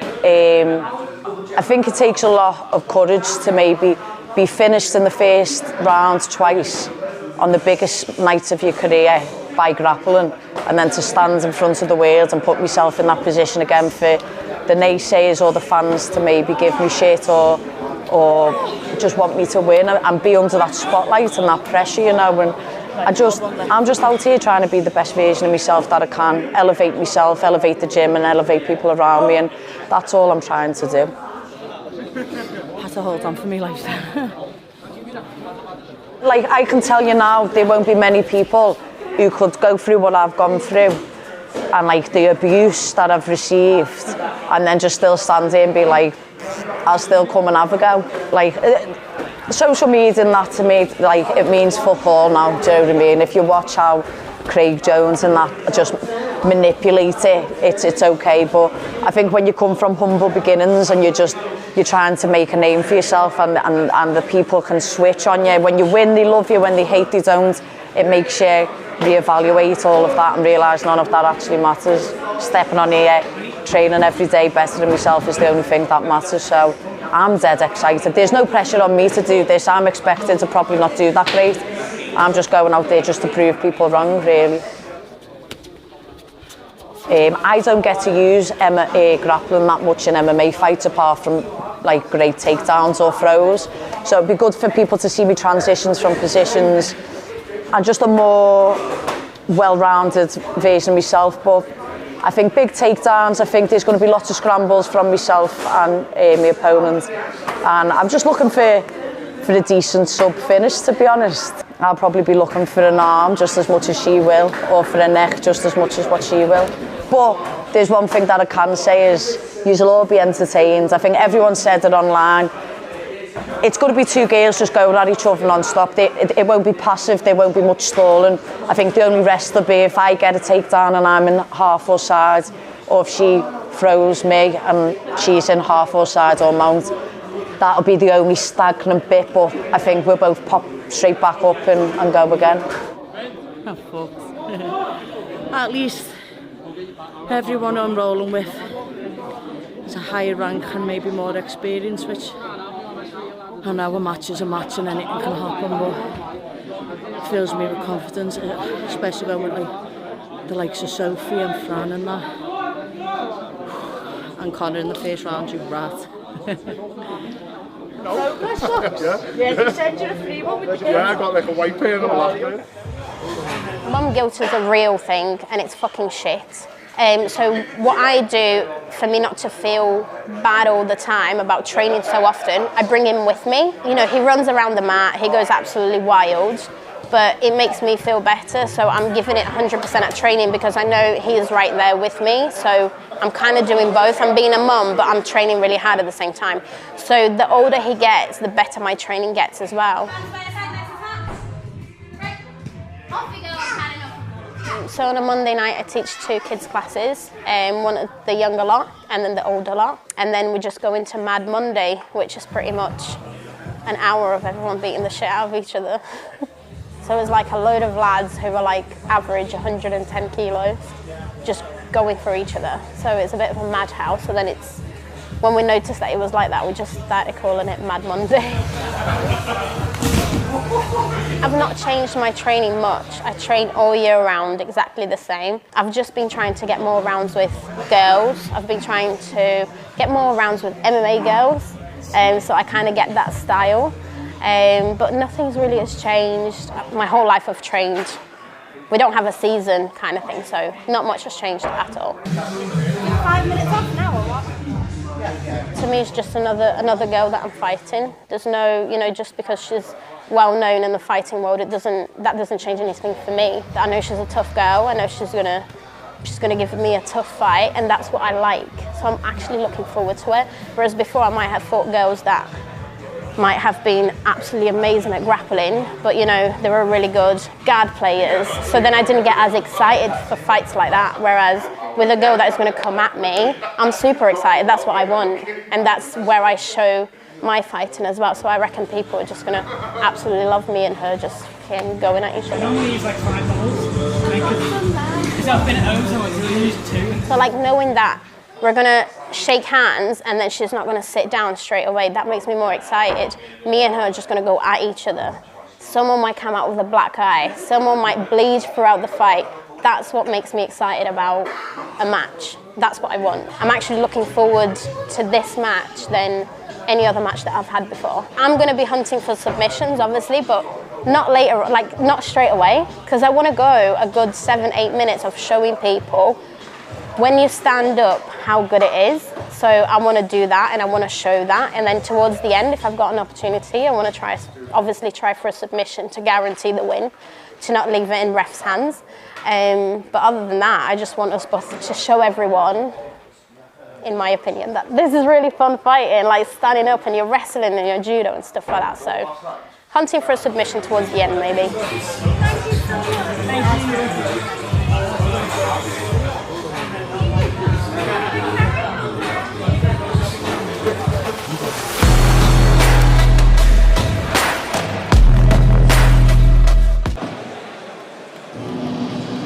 Okay guys, we are back with a 71 kilo no-gi match.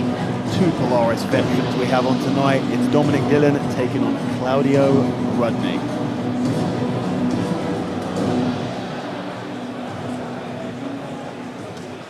Ladies and gentlemen, welcome fighting out of the blue corner, Dominic Dillon. First up, we have Dominic Dillon out of Elements, based down south here. And if you've been following Polaris for a while, you would have seen Dominic complete plenty of times. He's one of my favorite guys. I mean, firstly, I've got to say, he's rocking the lumberjack Valley Tudo shorts. Okay, so I mean, instantly a favorite fighter of mine. And he's also combining that with a Kazushi Sakuraba t-shirt. So he is right up my street. I also love his game. It's very wrestling heavy. It's very Kimura heavy. He loves going for Kimura, so expect me to see him throwing them all over the place. And yeah, just a super exciting grappler. I still remember when he competed on the Grand Prix against Ross Nichols and almost took him out. And it was a massive shock to everyone. So it's great to see Dominic back on the card tonight. And now let's welcome his opponent, fighting out of the red corner, Claudio BRUDNY. And Dominic's opponent tonight is Claudio BRUDNY. He is also based around here. And we have seen Claudio on Polaris a couple of times, and I'm pretty sure only in the gi. So I was a little bit surprised to see Claudio competing tonight in no-gi, but I mean, he's a very, very dynamic grappler. You can see his coach, Jeff Ippon Lawson, in his corner over there, and also another teammate of his, Luiz FINOCCHIO, who's going to be headlining the preliminary card this evening. Claudio is 2-1 on Polaris, and a very, very active competitor. And another one who, a self-proclaimed Kimura hunter.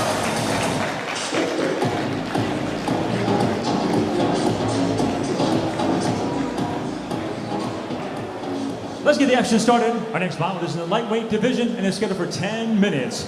Introducing first, fighting out of the blue corner. He stands 5 feet 7 inches tall, official weight 70.6 kilos. Representing Elements BJJ Memento Mori from the United Kingdom, please welcome Dominic Dillon. And now let's welcome his opponent, fighting out of the red corner. He stands 5 feet 10 inches tall, official weight 70.8 kilos. Representing Paris in the UK, from Poland, please welcome Claudio BRUDNY.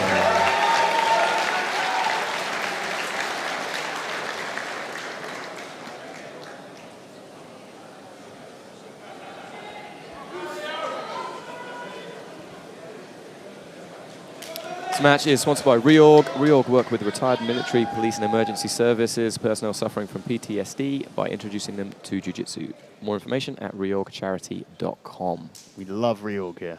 Yeah. Don't we, Braulio? Yeah, well, it's an amazing organization. You know, joining forces to help people through jiu-jitsu become a better version of themselves and give them purpose. It's what we love to see, and you can see here, I will correct myself in saying Claudio did not say that he was a Kimura hunter. He said that about Dominic. I was reading it and it said Kimura hunter and catch wrestling world champ, and I'm like, yeah, I mean, that's kind of how Dominic came to be known. Very good approach here. Yeah.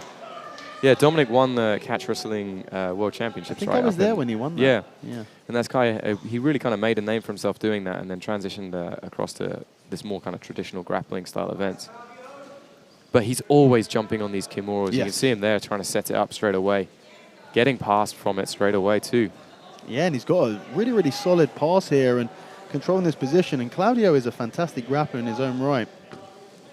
Yeah, as you said, we've seen him more in the gi, and I know he's done a lot more no-gi gi competition than he has done no-gi.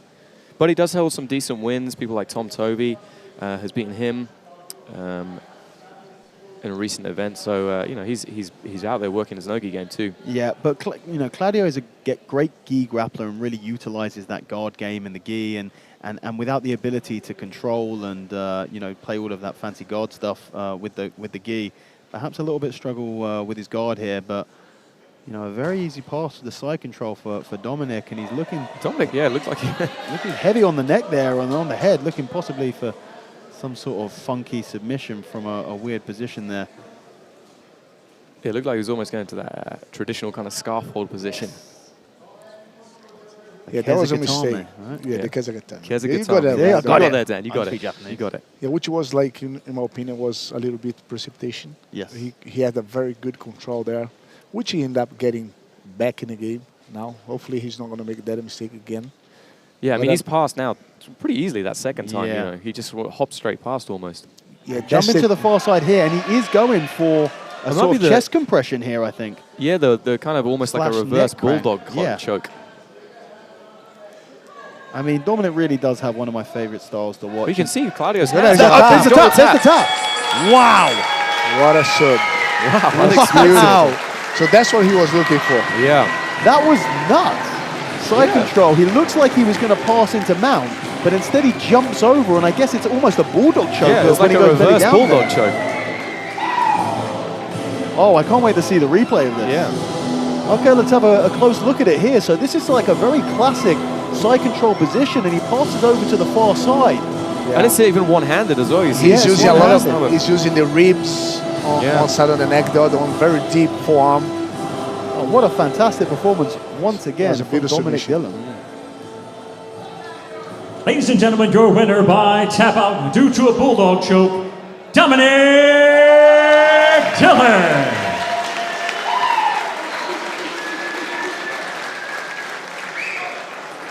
Great win for Dominic Dillon. Always great to see him on Polaris, and even better to see him in those lumberjack denim look Valley Tudo shorts. Pick them up from scramblestuff.com.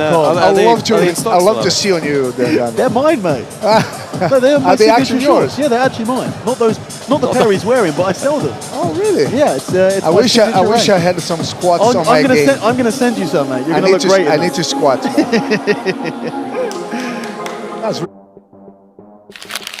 So I decided to start training jiu-jitsu when I was really young. I was watching the UFC one day on a pay-per-view, and I got inspired by the combat sports since then.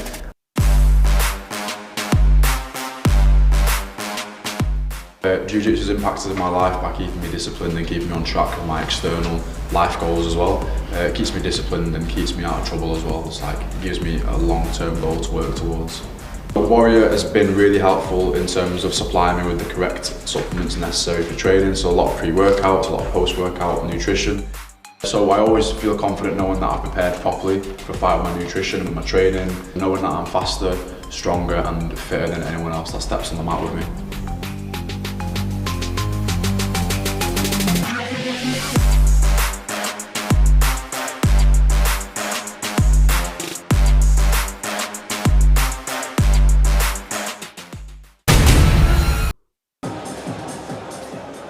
Okay, straight into our next bout tonight, the 65 kilo no-gi match with Mark Phung, I believe his Polaris debut, and he will be taking on the Polaris veteran and UFC veteran, Phil Harris.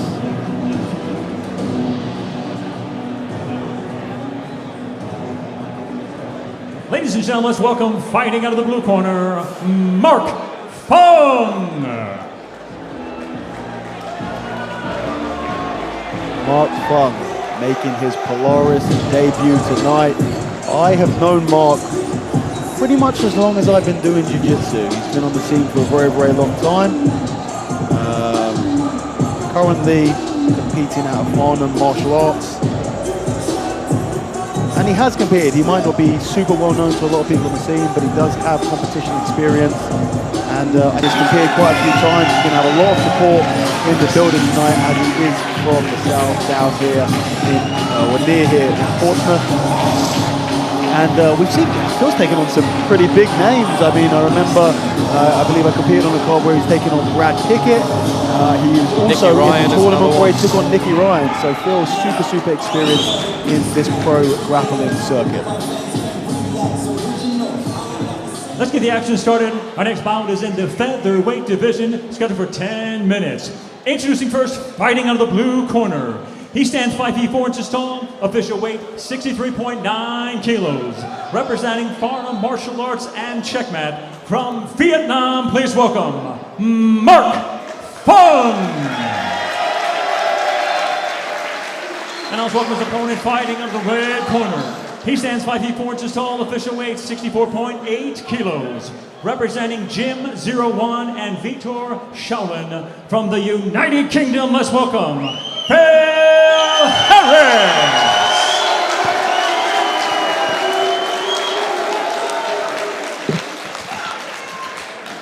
Let's go.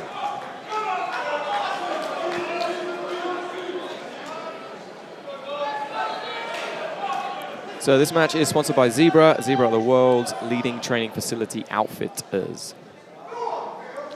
So Phil, like Dan said, we've seen him multiple times on this card, well known in the MMA circuit as well, back in the day.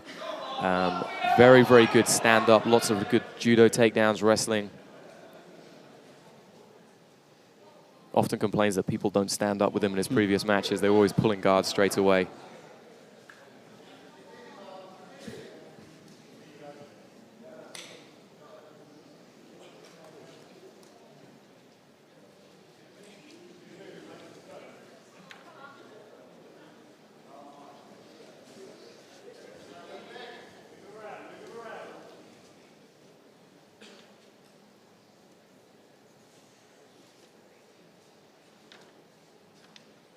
Tentative start from both athletes here.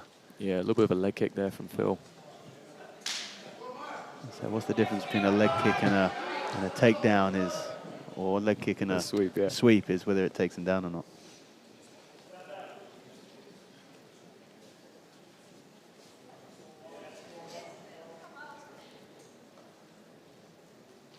Mark Phung pulling straight into like a butterfly position. Phil sliding back and removing the hooks. Oh, interesting, they've restarted them standing.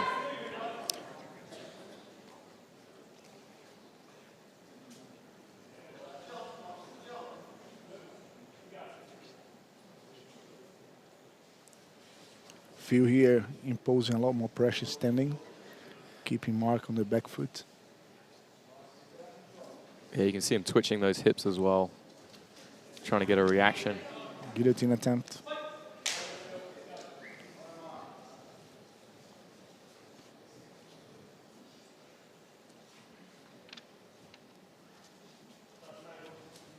Mark is very much kind of backing up the whole time, keeping his hips away.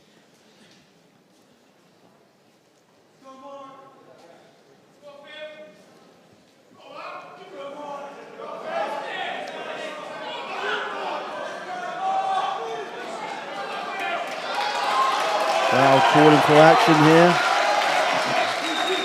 2.5 minutes in and not really much, very much still a feeling out process. And I mean, we were talking earlier with a couple of those wrestlers who are, you know, they, even though it was a bit of a stalemate in the stand, a little bit, you could tell that they were going for stuff. And in this scenario, sometimes the match can happen where both of these guys are just a little bit too tentative, and we can end up with a bit of a stalemate where nothing happens. But it does look like Phil is up in the pace a little bit here, and I hope we're going to start seeing him opening up. And that's the problem, really, is that one of these guys is going to have to open up. They're going to have to risk a little bit to get something back.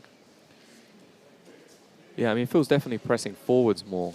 Nice little shot there from Mark, and he pulls guard off again. Yeah, Phil looks like he's on the neck a little bit. Looks like he's trying to frame away and create space, and Mark is trying to use this half guard position. The overhook that Phil is doing is pretty effective there to stop any sweep approach from Mark. Put him on the back foot down. Yeah.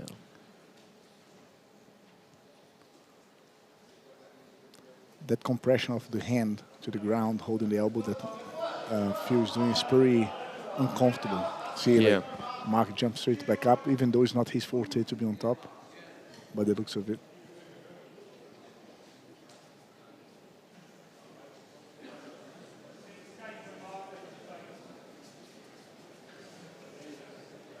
This is the importance of, you know, some good attacks and strategy for stand up, right?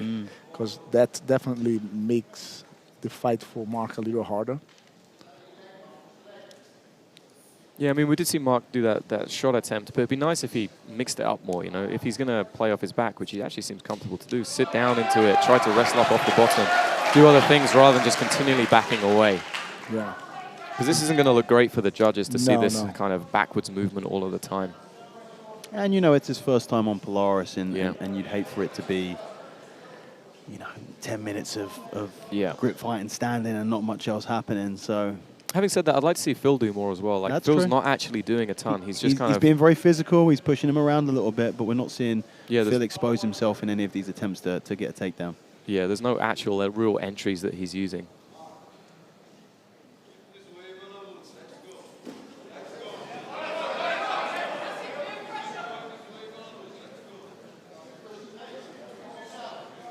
You got Polaris veteran Matt Campos over in Mark's corner.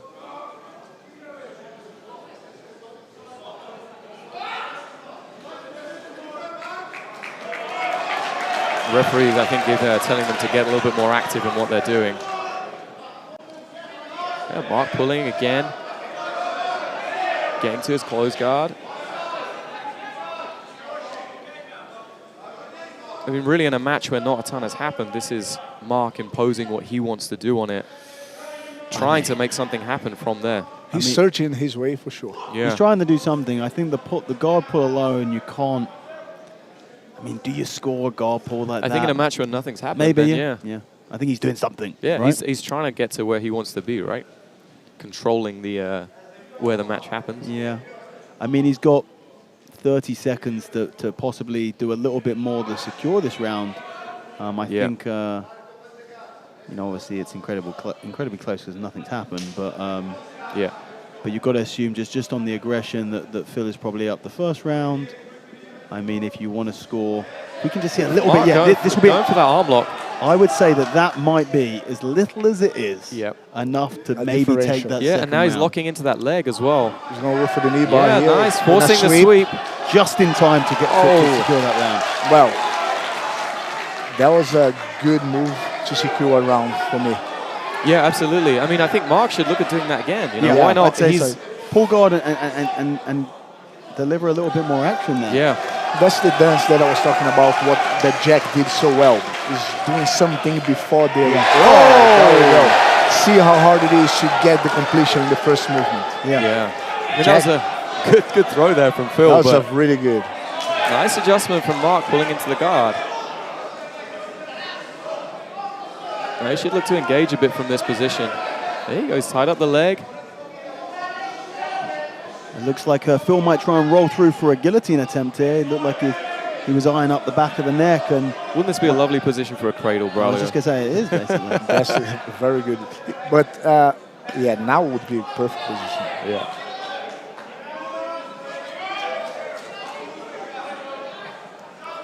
But Mark is holding the handle on the single leg. That makes it harder for the sprawl.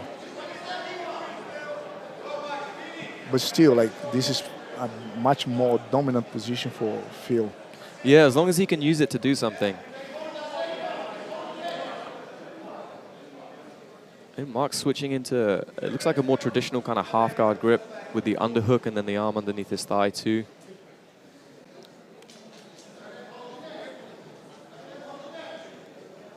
I mean, it could quite easily come down to this last round as to who's going to impose their will. That's a very good position here by Phil.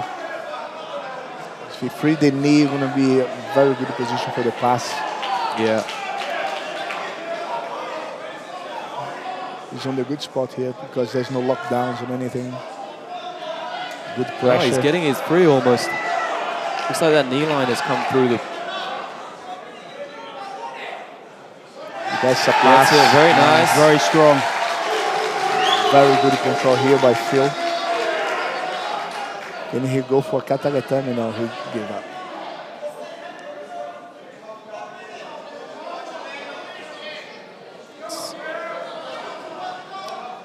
Just over a minute. Trying to step over for the triangle. Nice. Mark working that escape.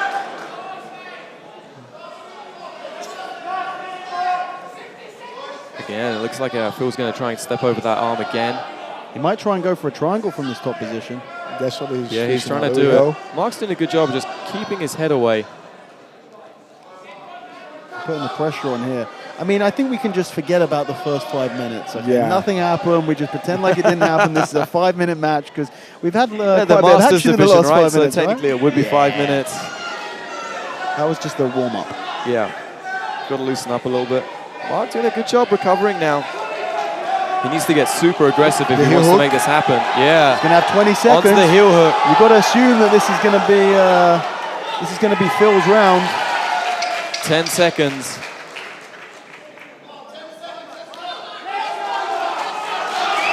How are you going to stand up, come back on this one? Oh, I think we've got to have a reset. Yeah, the referee's telling him to get to the ground. Mark doesn't care. He just carried on. That's a guillotine. He's jumped on the guillotine. All right, Mark's going for it. Awesome. A nice, exciting finish to a match that for the first 5 minutes didn't look like much was going to happen. Call that a slow burner. Maybe a Polaris Masters division needs to come in. Who knows? 5 minutes? Yeah, 5 minutes. Why not? But yeah, it's going to be up to the judges to tally. Let's have a look at a little bit of the action here. There was an early shot from Mark. This was in the first round, and really not much going on there. And then sort of as the second, as the last 4.5, 5 minutes came around, suddenly we saw a lot more action. Beautiful throw attempt from Phil. We saw submission attempts from Mark. That beautiful mount position at the end by Phil. Let's see what the judges have to say about this. Ladies and gentlemen, go to the judges' scorecards, and they see it for your winner by split decision, Bill Harris. There you go, a split decision victory for Phil, which is quite interesting. You can only assume that one of the judges must have given the first round to Mark. Yeah. I mean, I think that was the right decision. Mark looked, I believe he won the second round. First one was super close and just edged out by a bit more aggression from Mark. And then the third round, sorry, not by Phil. And then the third round, pretty dominant from Phil.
Okay, we are now onto our co-main event of the preliminary card, a 70-kilo no-gi bout between the the massive prospect, I mean, incredible grappler that is Nia Blackman, taking on a fantastic grappler in her own right in Amanda Pamela Nicole.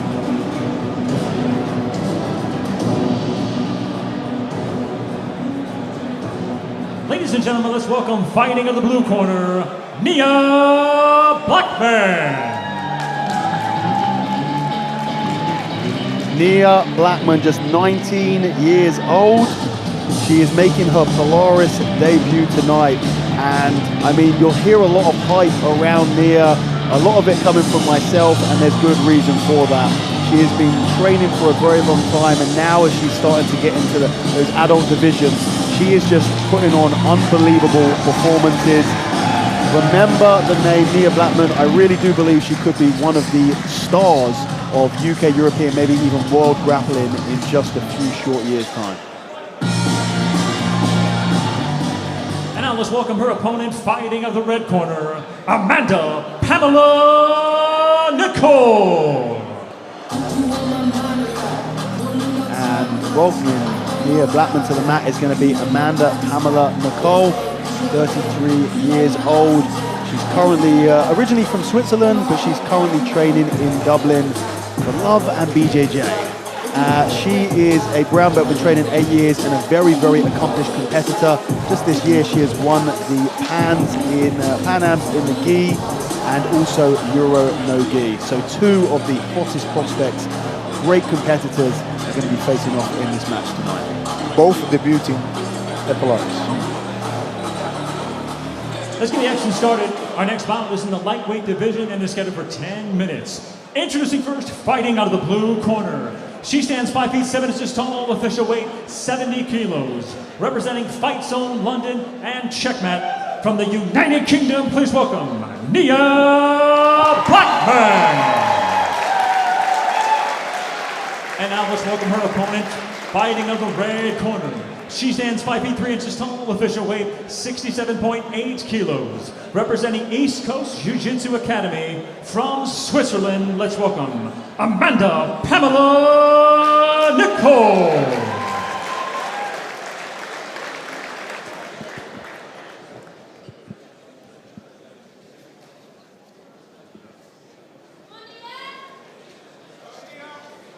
So this match is sponsored by Gentle R Apparel, a collection of premium clothing by 10-time world champion Roger Gracie.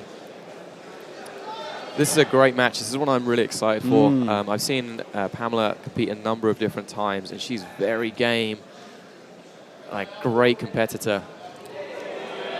Early jumping guard. Yeah, both these ladies just won Nogi Euros, brown belt. Yeah, I mean, both of these girls have, they do have experience on shows. Both of them have competed in this very same hall, actually, on Enyo Grappling, the UK's first and Europe's biggest women's only grappling show. We actually have a show in this room in a couple of weeks' time. So if you want to watch some women grapple each other, then come check out Enyo Grappling.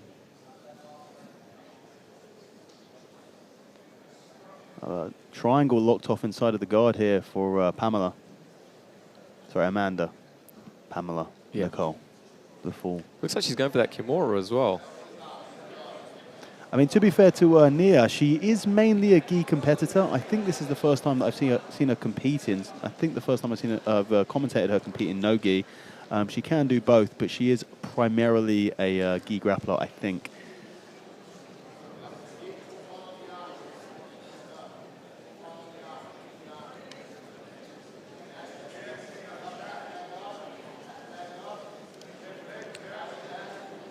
And she's only young, right? Only 19 years old. Yeah, super young. Amanda already more experienced in life, you know, 33. But both brown belts. Look at the base that Nia has. She's spread apart. It's so hard to move. It's a good possible approach here to a number, triangle. Yeah, Amanda's doing a very good job of really shutting down Nia's game by utilising this close guard position. Jumping into the triangle. We're on the Lego for the triangle here, and that is going to open this game up, and this is really not where Amanda wants to be, with Nia able to move. I mean, if you've watched her compete, she did, last time I saw Nia compete was on Enyo Grappling on their last event, or their third event, actually the event before last. She competed against Caroline Kinney, who's a very big, strong, has a very powerful judo base, is a brown belt, maybe even a black belt in Brazilian Jiu-Jitsu. And the movement and the speed, the timing that Nia has on her passes, on her positional stuff, really is quite incredible for someone as young as she is. Yeah, I mean, she's been training for 14 years and she's 19. That's crazy. But you know what? The difference is that you can be training for a very long time, and when you're training at those young ages, you know, of like 6, 7, 8 years old, you don't know the quality of that training. Nia and her sister is also a high-level competitor. They have not just been rolling around on the mat playing bulldog. They have been doing proper jiu-jitsu, and you're seeing that now as she's coming into her late teens, what a powerful competitor it's turned her into. And very unorthodox the way that she based by splitting the legs apart. That gives so much advantage in terms of balance, you know, because you can angle in a way that not many people can. You don't see that much unless if you're Mike Musumeci. Yeah. It's a strange position that Amanda's locking up here, isn't it? Yes, she's fishing for the. She's trying to get the inverted triangle, but I know someone who's quite good at inverted triangle. It's quite effective. But she's doing really well, very mature. The way that she's hiding the head to don't get in a complicated situation. Amanda doing a good job of recovering her guard. And then Nia again. Getting a bit physical. Yep.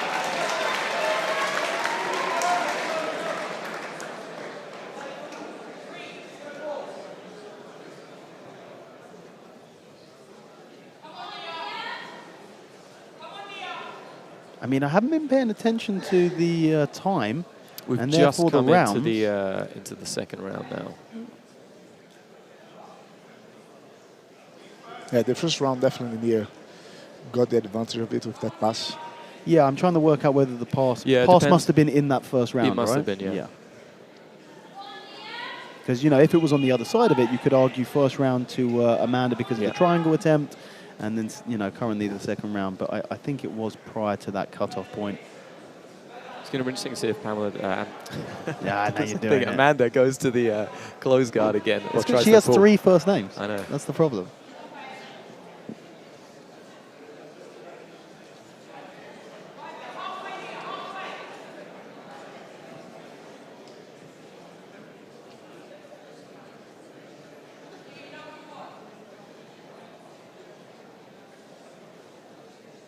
Another guard trying to go to it. Amanda here, and sprawling. Looking to try and take an arm here. It's a good opportunity.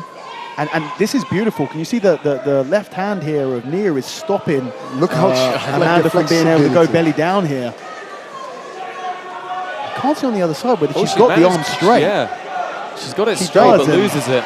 She's so flexible. Yeah.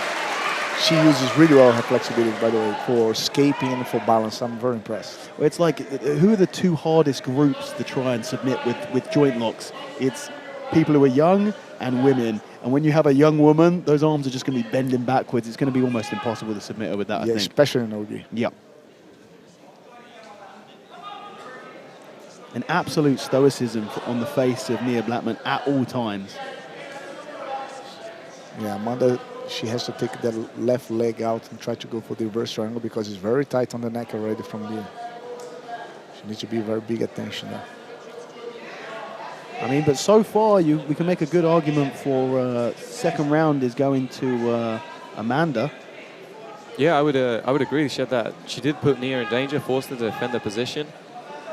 And Nia's not been able to capitalize, and she's on the arm again.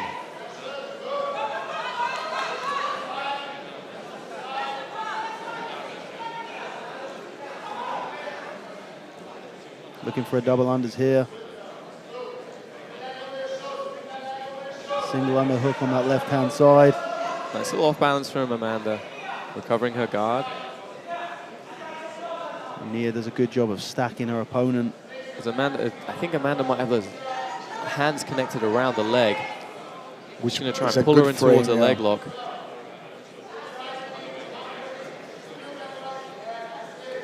We're in our third and final round now, and I feel like this match could be all the play for, to be honest. I think we are all in agreement that it's one round apiece. Really upgrading that grip now. She's got a strong bite behind the leg. That's a good position for Amanda here.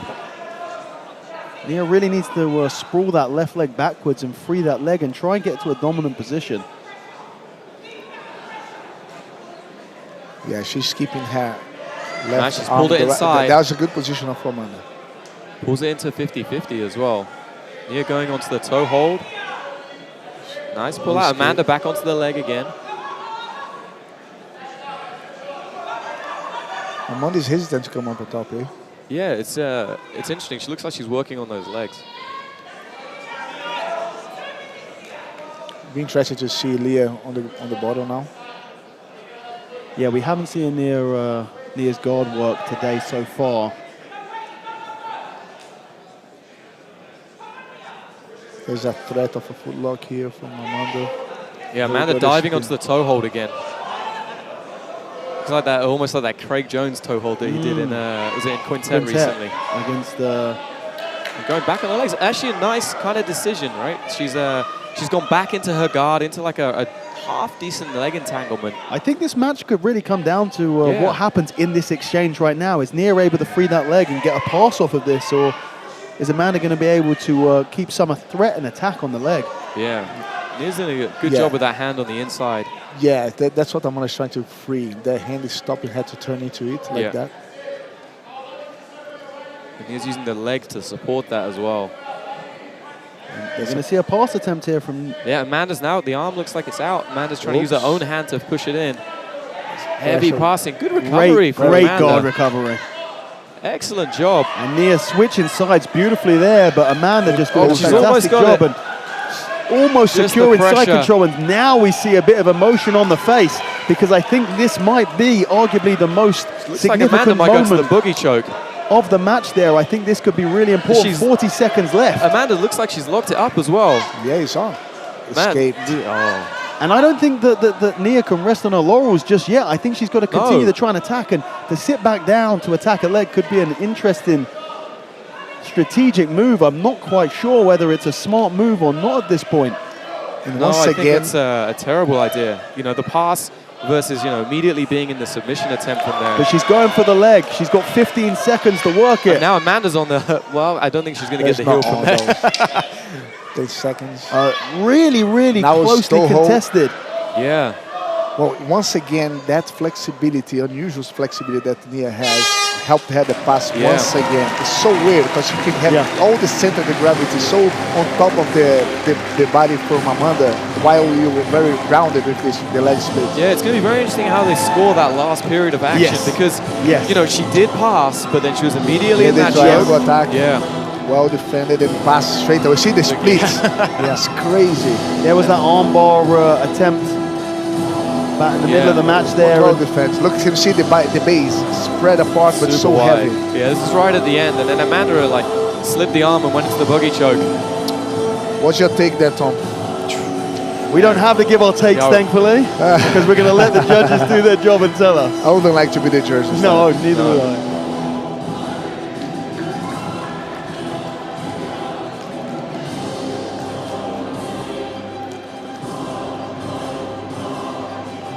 Ladies and gentlemen, we go to the judges' scorecards, and they see it for your winner by split decision. Nia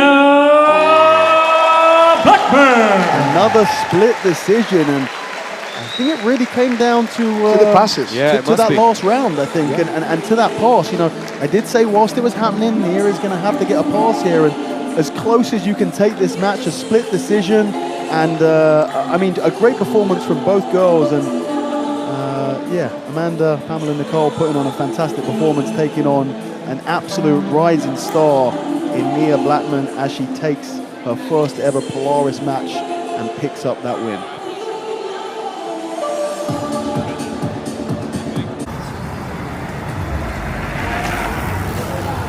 I think since I was 13, I've worked in kitchens. I've worked in chippies, coffees, all kinds of mad restaurants. I was at Subway for about 6 years, hence the name Meatball. And me meal prep guy is my best friend. His name's Joel, and he owns Macro Chef. And one day we went for a bevy just across the road. And we were sitting there over a Guinness, and we went, do you reckon we could ever own one of them because of our passion for food? Have you ever seen me and Patrick, any podcast we go on, it's just, oh, I can't wait to eat this after I've made weight. So, got a good eye for food, a good attention to detail, and I wouldn't never want to pay over the odds for a decent meal, so we've tried to incorporate that into what we do. But the concept for this is just Scouse Italian, full hearty food, flavoursome, with a family vibe. Have it dripping out your mouth or down your face, so you've got to put your phone down and just enjoy family time, do you know what I mean? Right, so this is like welcome to my crib.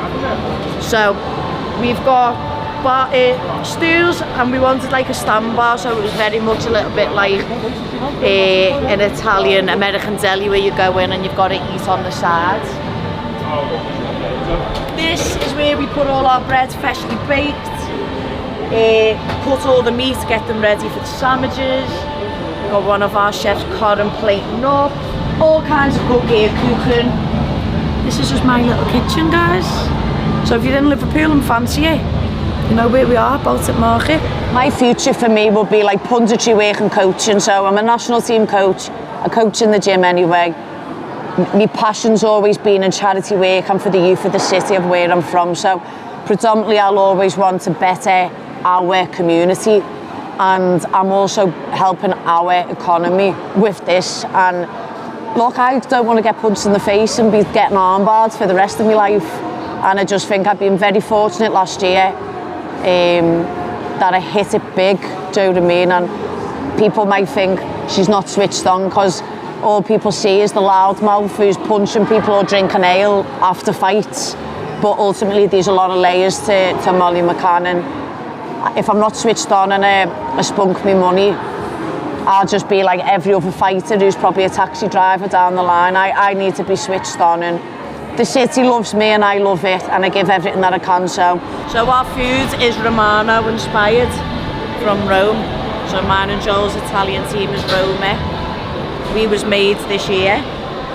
Polpetta one. I have to give 3 to 4 hours a day minimum to the gym. This is out of camp. 3 to 4 hours taking over, enjoying myself. An hour to this a day, and an hour to my other business venture, an hour to the dogs, and then try and be a friend, a fiance, and like a coach as well. So there's like a chili. My mouth's on fire. So do you know the deli meat sandwich? It's like the bottom of that, but cooked instead of mixed with ricotta. If I don't have my shit together, then I'm a mess. But ADHD is also a superpower, and it keeps you in check, do you know what I mean? And for me to feel fulfilled, it doesn't just come with fighting. There's a lot more things that I need to do. And when you're a kid who comes from nothing, aspiring to have everything is a big thing, and hopefully I can be a role model to show kids, well, you can't half do it all, you've just got to be switched on. I'm all over it apart from the spice. I had to scrape it off and give it to Ellis, and then I had the rest. Every time I make weight after me weighing at the night time, I always have carbonara. But from here, the vodka sauce, out of this world, and the chicken palm. The chicken palm sub, oh my God. Obviously the meatballs as well, but we sell more meatballs than IKEA, I reckon, in one day, so yeah.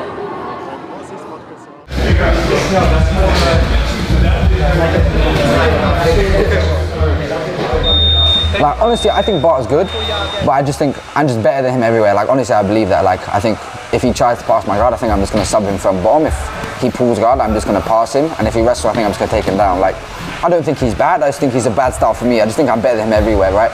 And like, he was offered the match and he said no at first. I had to go on social media, I had to call him out to try and get him out there. I had to put up a post, and then eventually he took the match. But it took me trying to drag him in. He knows he didn't even want the match in the first place. He was offered it and he was like, nah, I don't really want it. And then I put the Instagram up and he was like, I can't take public embarrassment. So then he had to say it.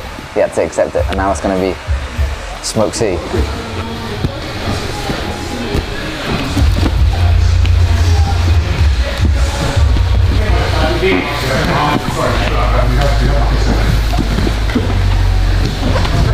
Look at this nonsense. It's fake jitters. Except we're not coming soon. How to beat Christian Osberg. It's easy. One joke, man. Listen, he's a joker. There's levels to this. I'm gonna show that. Trust. Yeah, I'm getting good rounds in like with like guys my size now. I've started running like open mat at Apex and like just getting basically as many times I can train with people my size as much as possible. I'm trying to get like a group of the guys at 70 in London, and I just try to get us to train, even if it's a different gym every day, like to at least train together, like us all trying to go to one place to train together. Because there's like, my goal isn't to like, from my opinion, the European people don't matter. Like, I can beat European people who I want. It doesn't really affect me much. The only person I care about beating is Ash. Everybody else like is almost like not important to me, right? I care about beating the Americans, beating the Brazilians. I'm going to ADCC now, so I'm like, me training with these guys, like competing against UK guys doesn't really matter, right? I'm going to be fighting Diego Hayes, there's Dorian Oliveira's. I'm going to be fighting people who are at the highest level, so I want to have the best training I can. I don't really care about like politics and all this stuff. It's just best training at my weight for sure.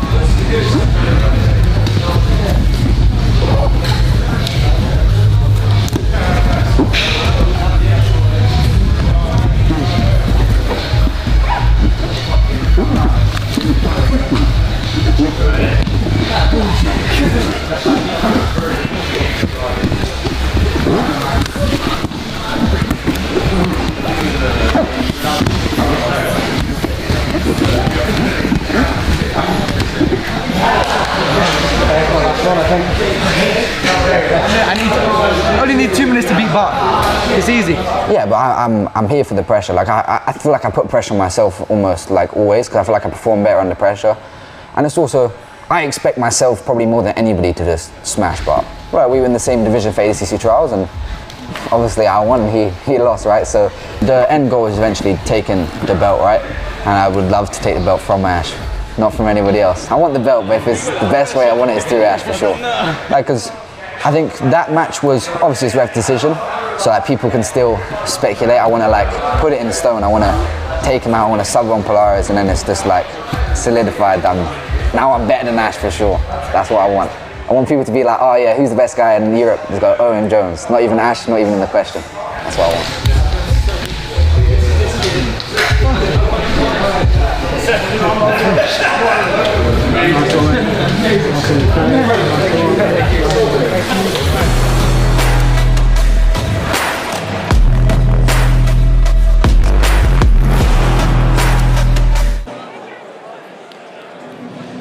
Okay, welcome back. We are now ready for the main event of our prelims.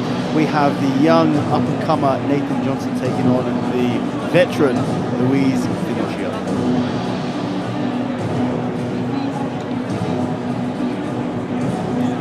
Ladies and gentlemen, let's welcome fighting of the blue corner, Nathan Johnstone. First out is Nathan Johnson, and he is someone that will be familiar to people who have been watching Polaris for a while. He's going to be, both of these guys are going to be super popular. Both of them are from Bournemouth. And Nathan is just 22. He's been training for a really long time. First time I trained with Nathan, he was probably, well, you know, he was probably about 10 years old, to be honest. But he's continued to train, and now he is a very, very legitimate competitor. He has competed on Polaris before. He beat Dominic Dillon, who we saw a little bit earlier with a super impressive performance. And Nathan just looking in absolute game mode right now. Look at that intensity.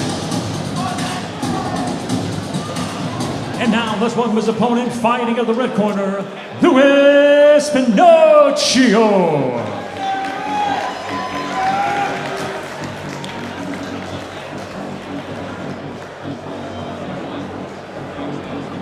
His opponent in our main event of the prelims this evening is Luiz FINOCCHIO, an extremely experienced competitor. We have seen him on Polaris plenty of times. Last one was a super close match with Ben Robson. Also training down here, around on the south coast in Bournemouth, same as Nathan. I'm not sure if these guys have competed against each other before. I feel like, considering sort of the weight, the level, the location, I feel like they were destined to compete, and they're doing it now on the big stage for the main event of this prelims.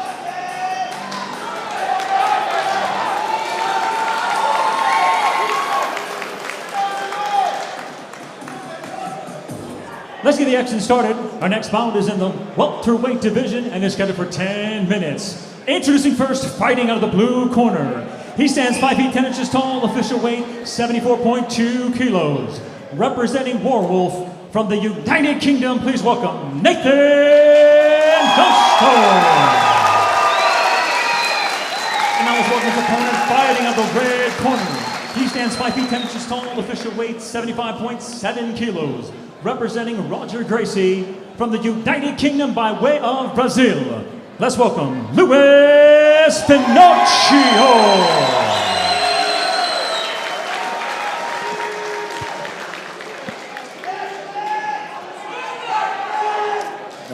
This fight is looking good, man. Really excited. Nathan's bringing some serious intensity, isn't he? So this match is brought to you by Warrior, low sugar, high protein, ridiculously tasty. Try Warrior Crunch protein bars today. Nice pull straight into the leg entanglement for Nathan. Very good sweep here.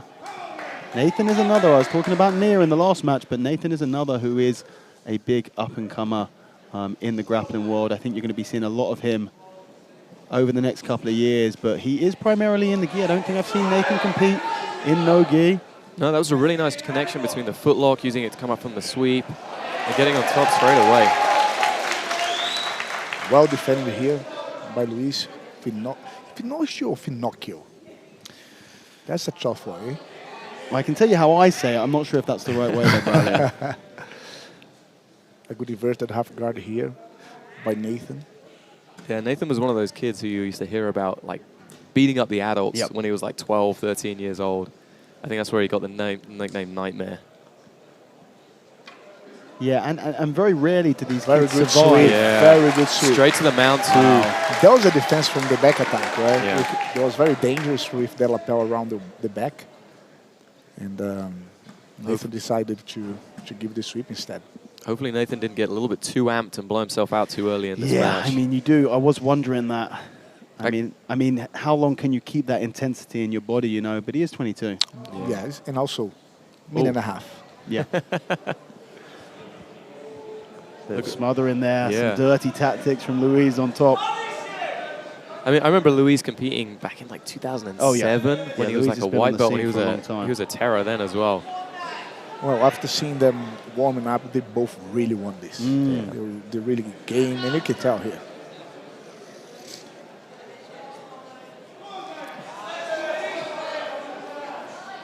Well defended back attack here by Nathan.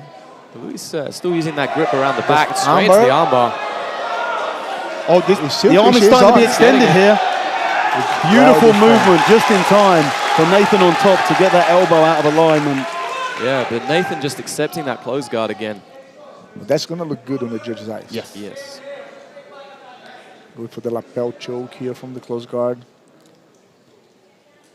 Yeah, Luiz has been quite effective from this position so far.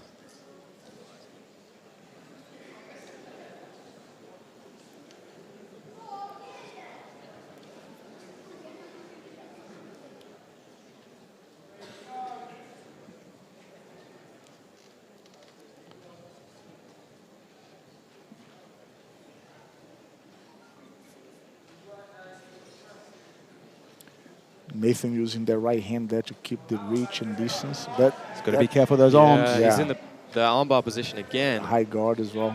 Looks like he's trying to use that punch choke. Yep. I was just thinking that.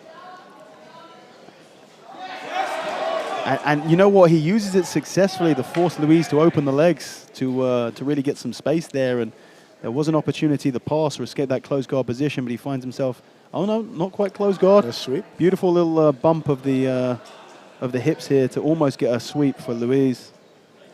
Yeah, nice recovery from Luiz there. Yeah, this lapel game is very productive to keep the opponent in check all the time, because there's always a danger of umbers, chokes. Just that punch choke again. So we're just over into our second round here. Guys, what did we give him for the first round? It was kind of a crazy, it was a crazy 3.5 minutes here. It's a tough one. Nathan dropping back for the foot again. Can't see where Luiz's foot is though. Oh, he's out, and he's using it to come on top. I'd probably have to say Luiz for the first round, too. based I on would say Luiz. the top position, the mount, the armbar attempt. It's so hard to keep track sometimes. It's why. Yeah, it's why it's a good thing that we're not the judges. Yeah, exactly. Apparently, the judges have been told to weight positional dominance more than the submissions. More or equal? That explains why Nia won. Yeah. That's a good opportunity here for Nathan to pass the guard or maybe go to the back. Yeah. The grip that Luiz has as well is very... Yeah, it's a tough grip, that ankle grip on the gi pants. Oh! Good job by the cameraman there to get just out of the way. The crowd's going wild here. And you can see Luiz now starting to soak up that energy, I think, a little bit more than Nathan is there. Some deep breath through the nose for Nathan, and you do have to ask the question whether that intensity coming out has eaten into him a little bit too much. But as I say that, he takes a nice top position here in half guard. He's looking to tie up the Kimura on the far side here. Oh, this is a great position. Luiz is going to try and possibly take the back off of this. Nice roll through. Very good. And Luiz fights and gets on top.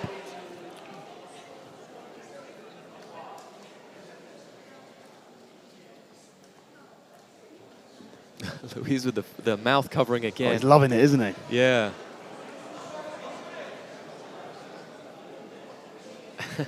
What did he say? You can't go under the nose? Or? I'm not sure. I think it was the the fingers in the eyes. The was eyes. a little bit, you know.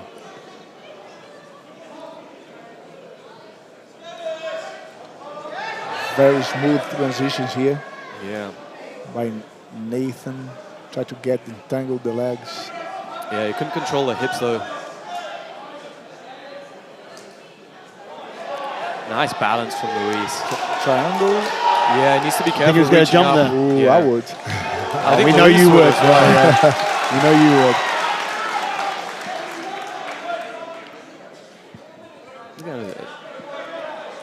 Coming into the third round now.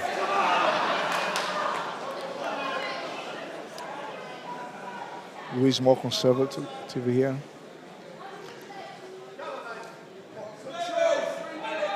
Yeah, Luiz might be biding his time a little bit and waiting for that third period to start before he launches any kind of attack. I mean, it's very possible, and it would be a very smart way to do it. Give it another 5 seconds. Let Nathan work hard up until this time, and then there you go. Jumps over. And it was just inside that time as well. Nathan immediately jumping on the toe hold. Do you know what? It's so difficult in these scenarios when someone has gone for a jumping over the guard armbar and it's put them in such a bad predicament afterwards. You almost go like, well, how would you score this? Because you want to encourage those sort of jumps over the guard, and you don't want to punish them by then scoring whatever happens afterwards too heavily. But so far, that made the whole highlights of the first round so far. Yeah. Yeah. Here he's like preventing the possibility of any ripping the knee, so he can free the left knee out to maybe go to the back. Nathan has a grip on the collar there. He's going to go for a toe hold here. Maybe.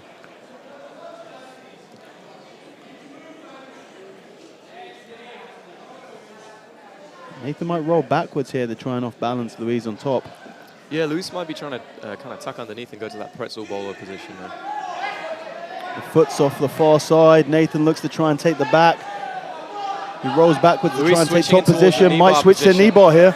It's a good position here for Luiz. He's square on the legs. Nathan defending by triangling. It's that grip on the sleeve that's preventing Nathan. It looks like he's got double sleeve grips. Luiz is going to try and peel those legs off. He's looking at them. He hasn't committed quite yet. Now he goes for it. This is a good position for it now. He tries to he's getting torque on the knee here. Yeah. Pulling that. Sideways a little, eh? And he can't heel hook, so he's going to go into a toe hold position. Toe hold, yeah. Oh, it's a horrendous position on Nathan's knee. This is the, I've forgotten the name of the position. Oh no, come on, Tom. We are on the UFC Fight Pass and you forget it right now. And it's all the rage with the kids these days as well, and I'm completely forgetting it. Oh yes, our favourite part of the match. The drag. The drag to the centre. Z-lock. It's a Z-lock. There we go. Beautiful work by the referees there. A flawless drag to the middle. And by Tom, by remembering this. Yeah, I like some of my students would have killed me if I'd forgotten that. Well, I'm very impressed by the hip movement for Luiz. when he had to kind of move to one side to the other to avoid the back take or to don't lose the sweep. Luiz still looking to torque that foot, ankle and knee of Nathan. This is like kind of a hip lock position because he's got control over that hip. He can elevate it towards the ceiling. He cannot attack the left foot of Nathan because of the rip in the knee, right? Well, So there's no reaping roll, but he can't heel hook. He can't heel hook. Yeah. So he's allowed to attack a twisted, a toe hold on that right, on his right hand side. With the Z-lock or with a lateral knee bar.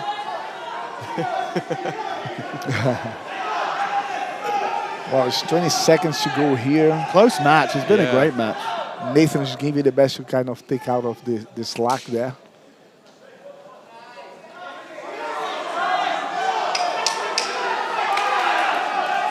Oh, I think he's going for an steamer lock. There is another steamer lock attempt. Oh, not quite. He's going to go for that. That's great match. Wow, great match. I have no idea which direction it's going to go. That's going to be a split decision. You reckon again?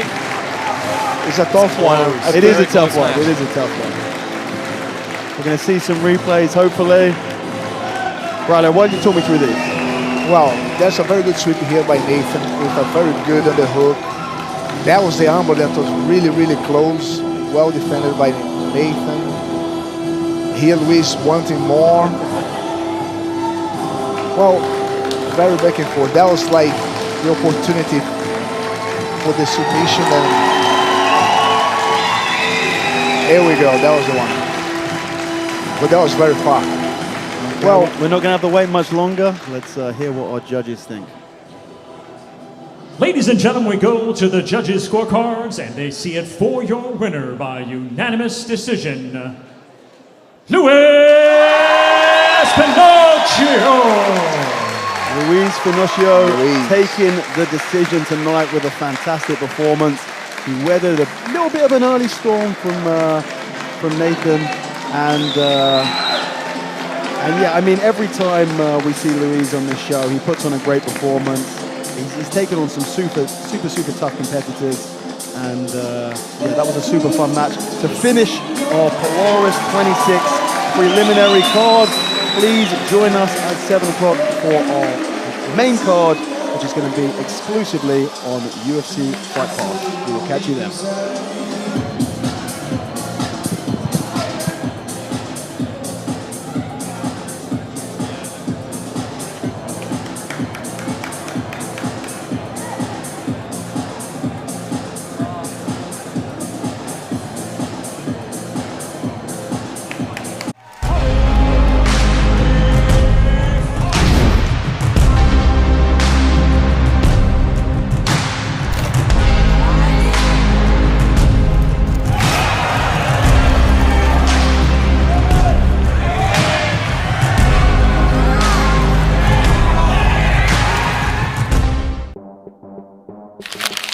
So I decided to start training jiu-jitsu when I was really young. I was watching the UFC one day on a pay-per-view, and I got inspired by the combat sports since then.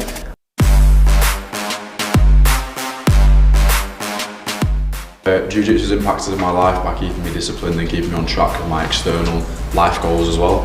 It keeps me disciplined and keeps me out of trouble as well. It's like, it gives me a long-term goal to work towards.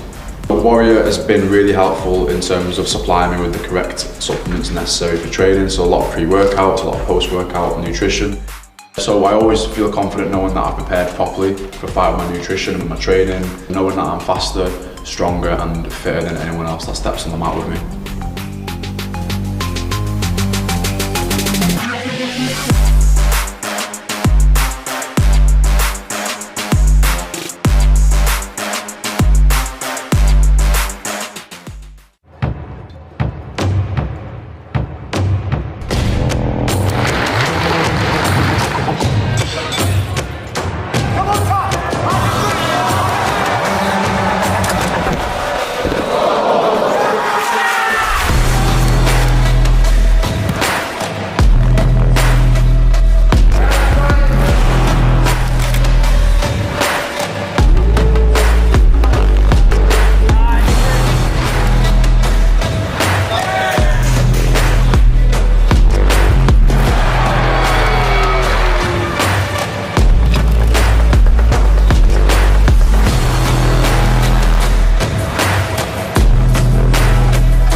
have like all of my favorite people in one room. So I train in like multiple cities. So this camp has been kind of weird because my camp is like half in Palm Springs and Coachella Valley and then half in Riverside here with my team, my Gracie Bot team.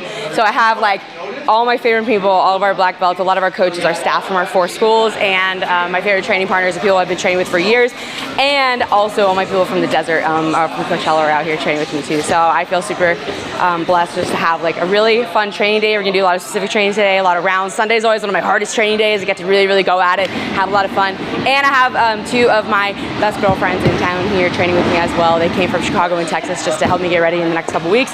So we're about 2 weeks out, and this is probably gonna be one of my hardest training sessions in the last couple weeks that I've had, because now's kind of the time to like blow things out, and then in the next week or so we'll start like tapering things back down. So today I'm gonna be in for it for sure.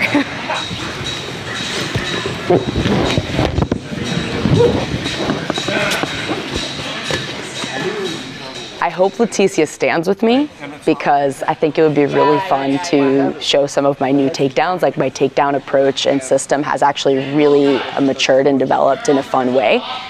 But I also wouldn't be surprised if she pulls, because I think that it's not very smart to stay on the feet with me. If I was fighting me, I wouldn't stay on the feet. So if she pulls, then we'll see me going into some really fun classic pressure passing that I like to do. Again, a lot more patient than I used to be, and so it's like a lot more miserable to be underneath. But if we stay on the feet, you guys are gonna get to see a little bit of a different stand-up system than I've used before. And I'm actually really excited for that, because my stand-up has looked pretty similar for the last couple of years. And I think I was lacking in that department a little bit. I was relying on like my wrestling history. So we've developed that. So I think that will be really fun if we get to see it. My passing has developed if we get to see it. But honestly, like we've talked about this with coaches too, like if for some reason it's not progressing the way we want it to, my guard is feeling super, super strong, and I don't have any problem playing on bottom either. I think that this match will definitely end in submission. I don't see this match going to decision, because I think Leticia plays a pretty cagey game in no-gi. I think she beats girls because of her athleticism, but I don't think she's ever had to fight someone who's stronger and more athletic than she is, and I think that I am. So I think she plays a really cagey game. I'm gonna be able to open that up, whether it's top, bottom, feet, doesn't matter, and I think we're gonna end in a submission for sure. I'm in the middle, well actually at the end of the camp, so I'm going to compete on November 4th, and most of the time I feel really excited and I feel like super great after training. And I also think it's important like to say that it's not all like that. Like today I kind of feel like shit, to be honest. I'm like getting beat up and I feel like my jiu-jitsu's not working and I'm frustrated.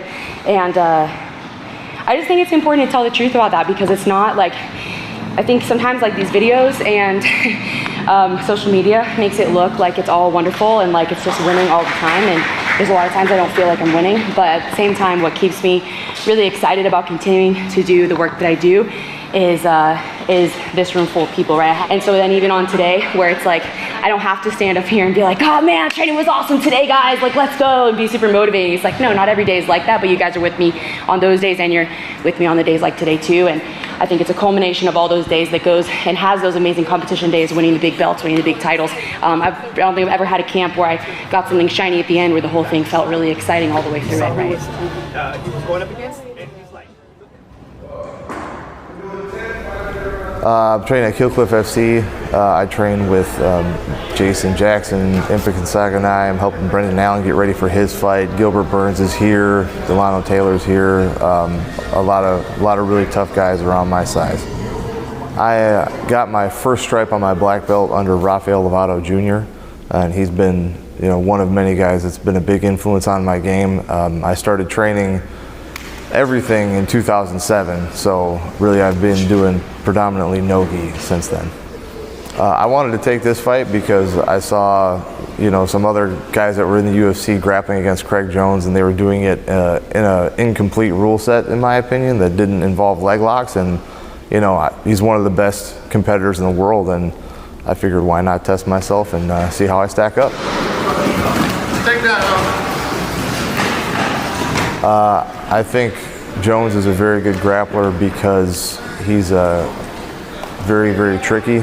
He likes to do stuff like buggy chokes and oil checks, and he's Australian, and they're pretty slippery, pretty conniving as far as people go. So I think that makes him a very dangerous game opponent. I have a lot of submission finishes in MMA because generally I beat the shit out of people first. So this rule set kind of takes that part away from me, so I'll get to see how good I am in street jiu-jitsu. Hopefully I can capitalize on Craig Jones having or not having a gas tank. Either way, I'm going to be in shape. We'll see what happens. Really, I just got to make sure I don't allow him to butt scoot at me for too long and, you know, wrap my legs up in something funky or try a flying reverse gogo plotter or something like that, and I should be in good shape. I'm preparing by pretty much just doing my normal training, which maybe isn't the best idea because this is a specific rule set in just no-gi grappling.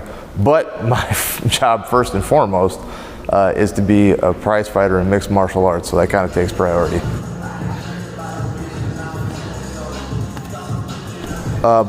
Being a black belt will help in this, obviously, because I have a much better understanding of when I will be in danger and what to look for defense-wise than maybe most MMA fighters. So, you know, hopefully I'll get to show off some defense, and I at least know enough that if I get in danger that I can tap before I do something stupid and pop something. I took this match because I thought it'd be a lot of fun. I love competing, and you know, what better way to test yourself than one of the best guys in the world.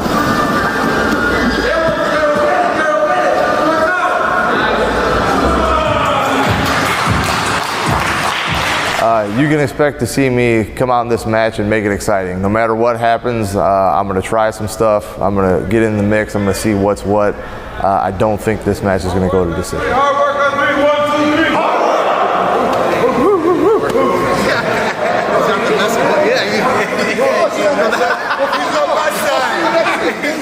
I just repeat SUV to outside white, the inside brown like Michael Jackson. Guys, when I got the phone call from Polaris, they said, hey, we want you to come back to London. And I said, hey, stop me right there. Fucking, it's gonna take something special to get my ass back to that miserable, dark, cold hellhole that my ancestors escaped. Every time I land in England, I go, thank God my ancestors were filthy criminals that were shipped down to Australia. And then he said, hey, we got you a UFC fighter. And I said, well, now we're talking. Now that's something I might travel for. And when he said Gerard Meerschaert, I thought exactly the same thing you're thinking right now. Who the fuck is Gerard Meerschaert? And is it Meerschaert or Meerschaft? I'm not sure.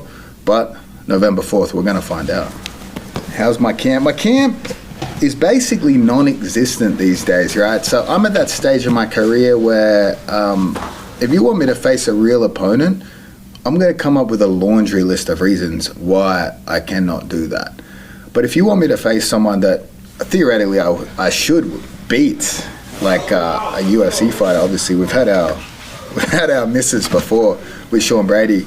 That's something I'm interested in because I don't have time anymore for a real camp. Like, I can't sit aside and just stay in one place for 6 to 8 weeks and prepare. So, like, in the last 12 weeks, I've been to 12 different countries. You know, like, we are training when we can train. We're doing the best we can do. But by no means is it a training camp. And honestly, Gerard Meerschaert, like, on his end, he's taking a grappling match. If you're an MMA fighter and they offer you a grappling match, that's a goddamn vacation. You know what I mean? That's something they love to do because if every time you compete in your chosen sport that's MMA, you're risking serious injury, get knocked out, and then they say, hey, do you want to do a grappling match? That is the dream. So when it's the dream like that, there's not as much on the line. Obviously, he's training for it, he's preparing for it, but to say it would be the same as a real MMA fight, I highly doubt that. Last time I competed on Polaris, that is a damn good question, actually. I believe it was actually in Southampton against Davi Ramos. We had this match, nothing happened. It was a terrible match, but I can promise you, this match should be more exciting than the last one. Last time, the most exciting part of the match was Davi literally kicking me in the head, which I don't blame him for doing that. You got to respect that. That's probably a decision he thought the fans would get behind. And another part of the match, he tried to do his jumping armbar thing, and I landed on top, out of bounds, and then he just refused to be on bottom. one of the strangest things that I've ever seen in competition. I swept him, and then when we went to restart, he just refused to get on bottom. So I had to get back on bottom. Otherwise, I mean, we'd be there. We'd be there all day. Gerard Mearshot, Davy Ramos, two different people. Obviously, Davy, very highly emotional person. Gerard, he seems like a cool character, actually. He seems pretty chill. So yeah, we're not going to have the same sort of bad blood going into this one. Gerard Mearshot is a guy that hopefully I can buggy choke or leg lock, and then we go sink some beers afterwards and put it behind us. But I mean, to be honest, the reason this match got booked is because when I lost to Sean Brady, people were making excuses on my behalf. That's what good fans do. You know you have good fans. If you don't even need to make excuses, they make excuses for you. And Gerard wrote on Twitter something like, "Oh, I'm not scared of Craig with heel hooks." And that's basically how this match came about. So it's a fun one, it's an exciting one. Gerard has 27 submissions in MMA. That is impressive. It is hard enough to get a submission in a grappling match where you might have 10, 15 minutes straight to work. In MMA, you have 5 minutes to go out, not get knocked out, take a guy down, hold him down, not let the ref stand you back up, get to a position where you can take a submission chance. And for you to have 27 in MMA, that's actually a crazy impressive statistic. I think most submissions in UFC middleweight history. So although Gerard's not a massive name, his accomplishments within the sport are pretty damn impressive.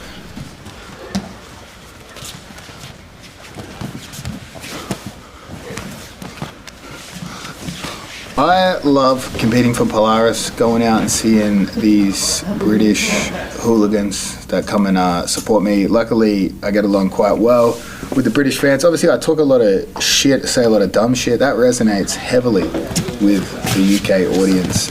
When I was coming up in the sport before I really had a big name, Polaris was still an epic show that had great events and one of the first superfight shows around the world. So it always has a special place to me, given that it pre-existed my time really doing anything in this sport at all. So I do love, it's hard for me to travel to England because it's so cold and miserable. I would only really do it for Polaris. November 4th, Geraldo Mearshaft, Southampton, UK. It's probably sold out, but if not, buy tickets now or watch this on UFC Fight Pass.